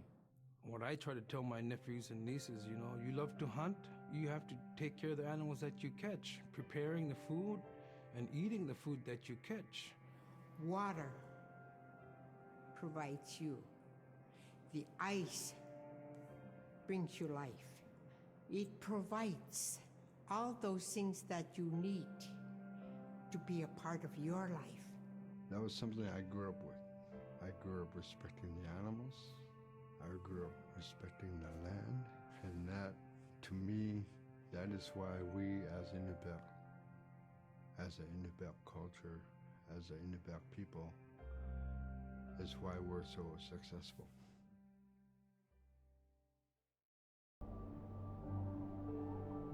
Okay, I guess literally everything is alive, okay. That's what we learn from that. Sharing for survival. I mean, that's a nonchalant thing to do, yeah. I think most central to the ideology of the Iñupiat is the idea of sharing. Being able to feed the community, feed others. That's why we hunt. In the old days, that's what you needed to survive, The sharing is important because it's how the community survives together collectively. We just give. That's how I grew up. That's the way I'm always going to be. Because of who we are, we always think about other people. What If was in our this people sport? didn't share in the old days, we wouldn't have survived in this harsh, climate, environment. It seems like it had teeth, whatever was in that pot. I don't know what it was, but it was something. Okay. King Island. What is King Island? Big Timid, Little Timid, and King Island. And in those three islands are the stepping stones to get to America. So King Island is this absolutely beautiful place off the coast of Alaska. And if you can imagine being on this really kind of rocky island that kind of shoots up from the water to these cliffs, and then all of a sudden you see these stilts, and then you look up and there are these houses. They were built on the cliff up high because of the ice. Being an island in the Bering Sea, you have ice that's being pushed by the winds onto the island. So it's going to pile up 50, 60 feet high. Structures are still there today, and people have returned to King Island. It's a growing community as the people return back to their island. Okay, so basically King Island is like a sort of an old island people left, and now they are coming back to it in order to like get back to their roots where they used to like live in that area. Okay. Also, thank you for the water, Mr. Krabs. Let's see the information about the Northern Lights. When I was young, my mom, whenever the Northern Lights came out, she'd just whistle. Boy, they come alive. Just keep whistling and that aurora will just like, you can almost hear it. And then she explained to me a little bit later that those are children. And children who've passed away when they were children. You don't want to draw them in too much, is what she said. Because then they could play football with your head, play Eskimo football, and that's what they want to do. They're always playing, those children up there. Don't play out without your hood on. If you don't have your hood on, the aurora person is going to come down and chop your head off and play ball with your head. It wasn't like they were trying to do bad, or it was like a scary story or anything like that. It was just that's how it was. That's what it was. That sounds like superstition, but okay. I mean, each cult had like different beliefs whenever they saw things they couldn't explain, so that makes sense. But okay, the Mount of Night. What's that? Is it when they don't have a sun in Alaska? There's no sun. So during that dark time, we travel by the light of the moon. It's quite different. Everything was silver and black. Toward the horizon, we could see where caribou are because their body heat flowing upward, and we could see it glowing in the moonlight against a dark horizon where there's no stars. If somebody yelled, you could know who yelled from where the sound came from, but specifically where that cloud of their breath went up and it glowed in the moonlight. So that was a good time to travel. It was very surrealistic. And so things that were dark objects look very close, and white objects look very far. Okay, that's very straightforward. Animal spirits. Okay, so this is when our focus died, I believe.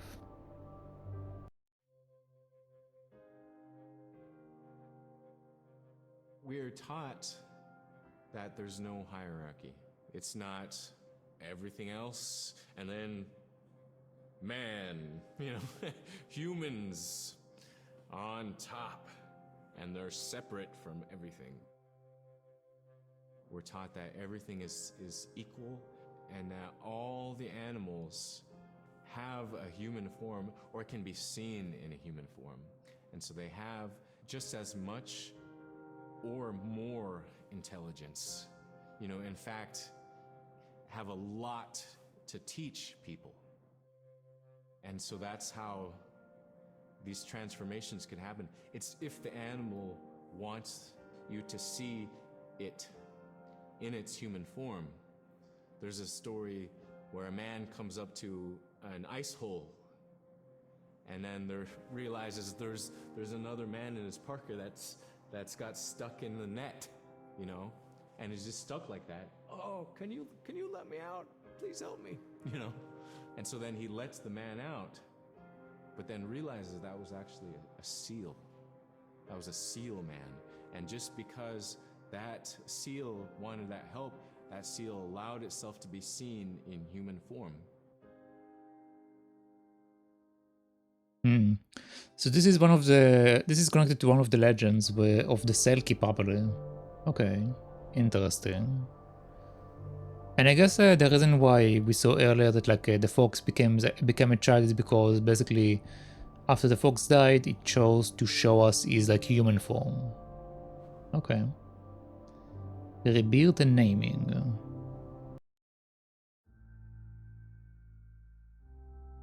We have our Dimi, the body, which returns to Nuna, the earth. And we have Nuna, who is our name that has been passed down to us over the generations. The spirit of our Atik lives on so long as man remembers that name. It would be hard to describe what happens after death. The feeling is that when our Anik returns to Sila, then that may be reborn if the name is passed on to a new child who can then retain some of the memories of the original name. And so it's not uncommon for grown-ups or adults to meet a child who has the same name maybe as their grandmother and say, "Hi, Akka," which means grandma, "Hi, Appa," or "Hi, little mom," or "Hi, little dad," because it's the traditional belief that their soul, is continuing on. Okay. Humans are renewed and replenished over time. Just like our plants. Every year flowers are born and bloom and they die.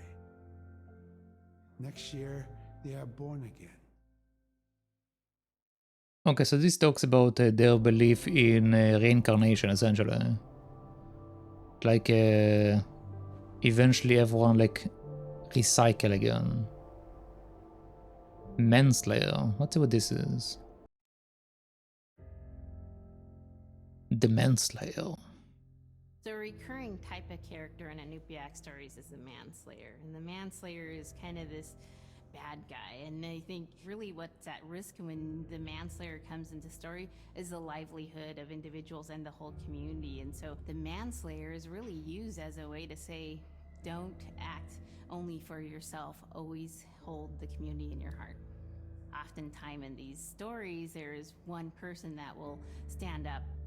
And what this humble person will represent, who faces that manslayer, is a return to order, a return to true living in the community. And it just takes that one person. It could just be that one person that can help to change everything. Because everyone wants to live a good life. Everyone wants to have a good community.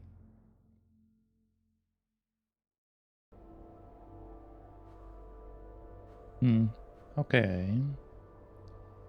Reading the weather. Okay, what's that? With regard to the environment, the blizzards have been one of the key elements that have impacted the survival of people, especially in the hard winter. We know a blizzard is coming when the moon is starting to get fuzzy. We also look at the stars. When the stars are twinkling fast, we know a storm is approaching. We look to the clouds in the sky to give us a direction the storm is coming from. We learn these as children by observing weather on a daily basis. Okay, so this is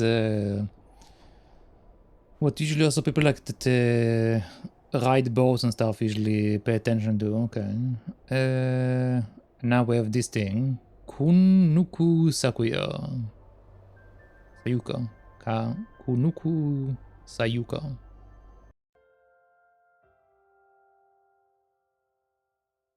With the story of Kunuk Sayuka, told by Robert Cleveland, it's just a masterwork. It's a well-known story among the Iñupiat people, and in our case, of producing a video game that really reflects indigenous heritage. It captures the imagination, and it's something that you have a very specific kind of task to do.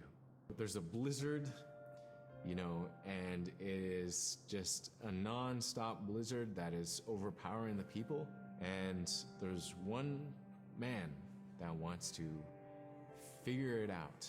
And in our case of the story, it's a girl that wants to find the source of that blizzard. The blizzard man, it's like that is the physical embodiment of an element of nature. And so there's a person that needs to go up and take away that adze, that's chipping away that snow. In that community, the person least expected is the one who stands up and makes the difference. Humility is something that we value, and where that comes from is the idea that you are not the biggest thing in the world. And when you live in an extreme environment like where the Inuit reside, you're at the whim of the environment, of the climate, of the animals. You can be as prepared as you can, you know, by learning from your elders, but you know, you're not the biggest force in the world.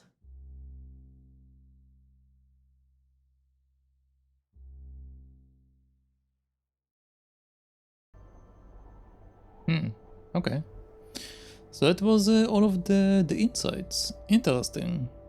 Also, it's interesting that, like, if you think about it, from a cultural perspective where the men are the one that like do all of the hunting and the women are the ones like staying at home, it's interesting that their story in this case is that the hero is a girl that goes and faces the giant.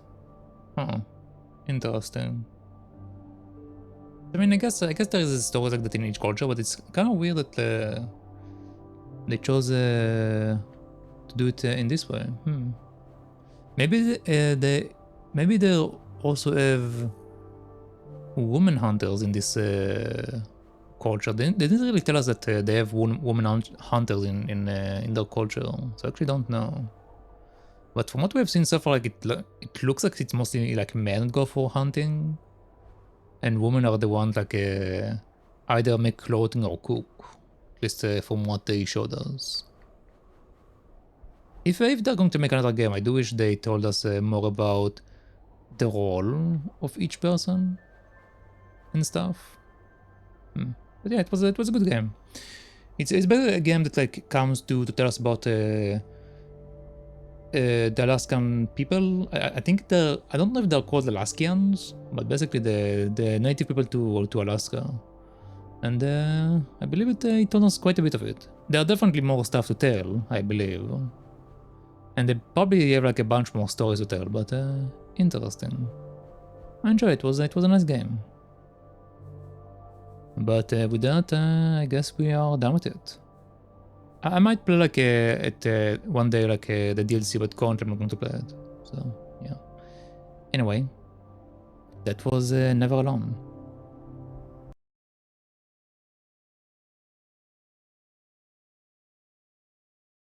Alright, so thank you for watching, thank you for hanging out, and thank you for your company. With that, shall be it for today. And per usual, if you liked what you've seen here, make sure to follow on Twitch. And if you are watching this playthrough anywhere else that I may have uploaded into, make sure to follow, subscribe, or tell us over there. But as far as today, that should be it. So once again, thank you everyone. And I shall see you all next time. So, bye-bye.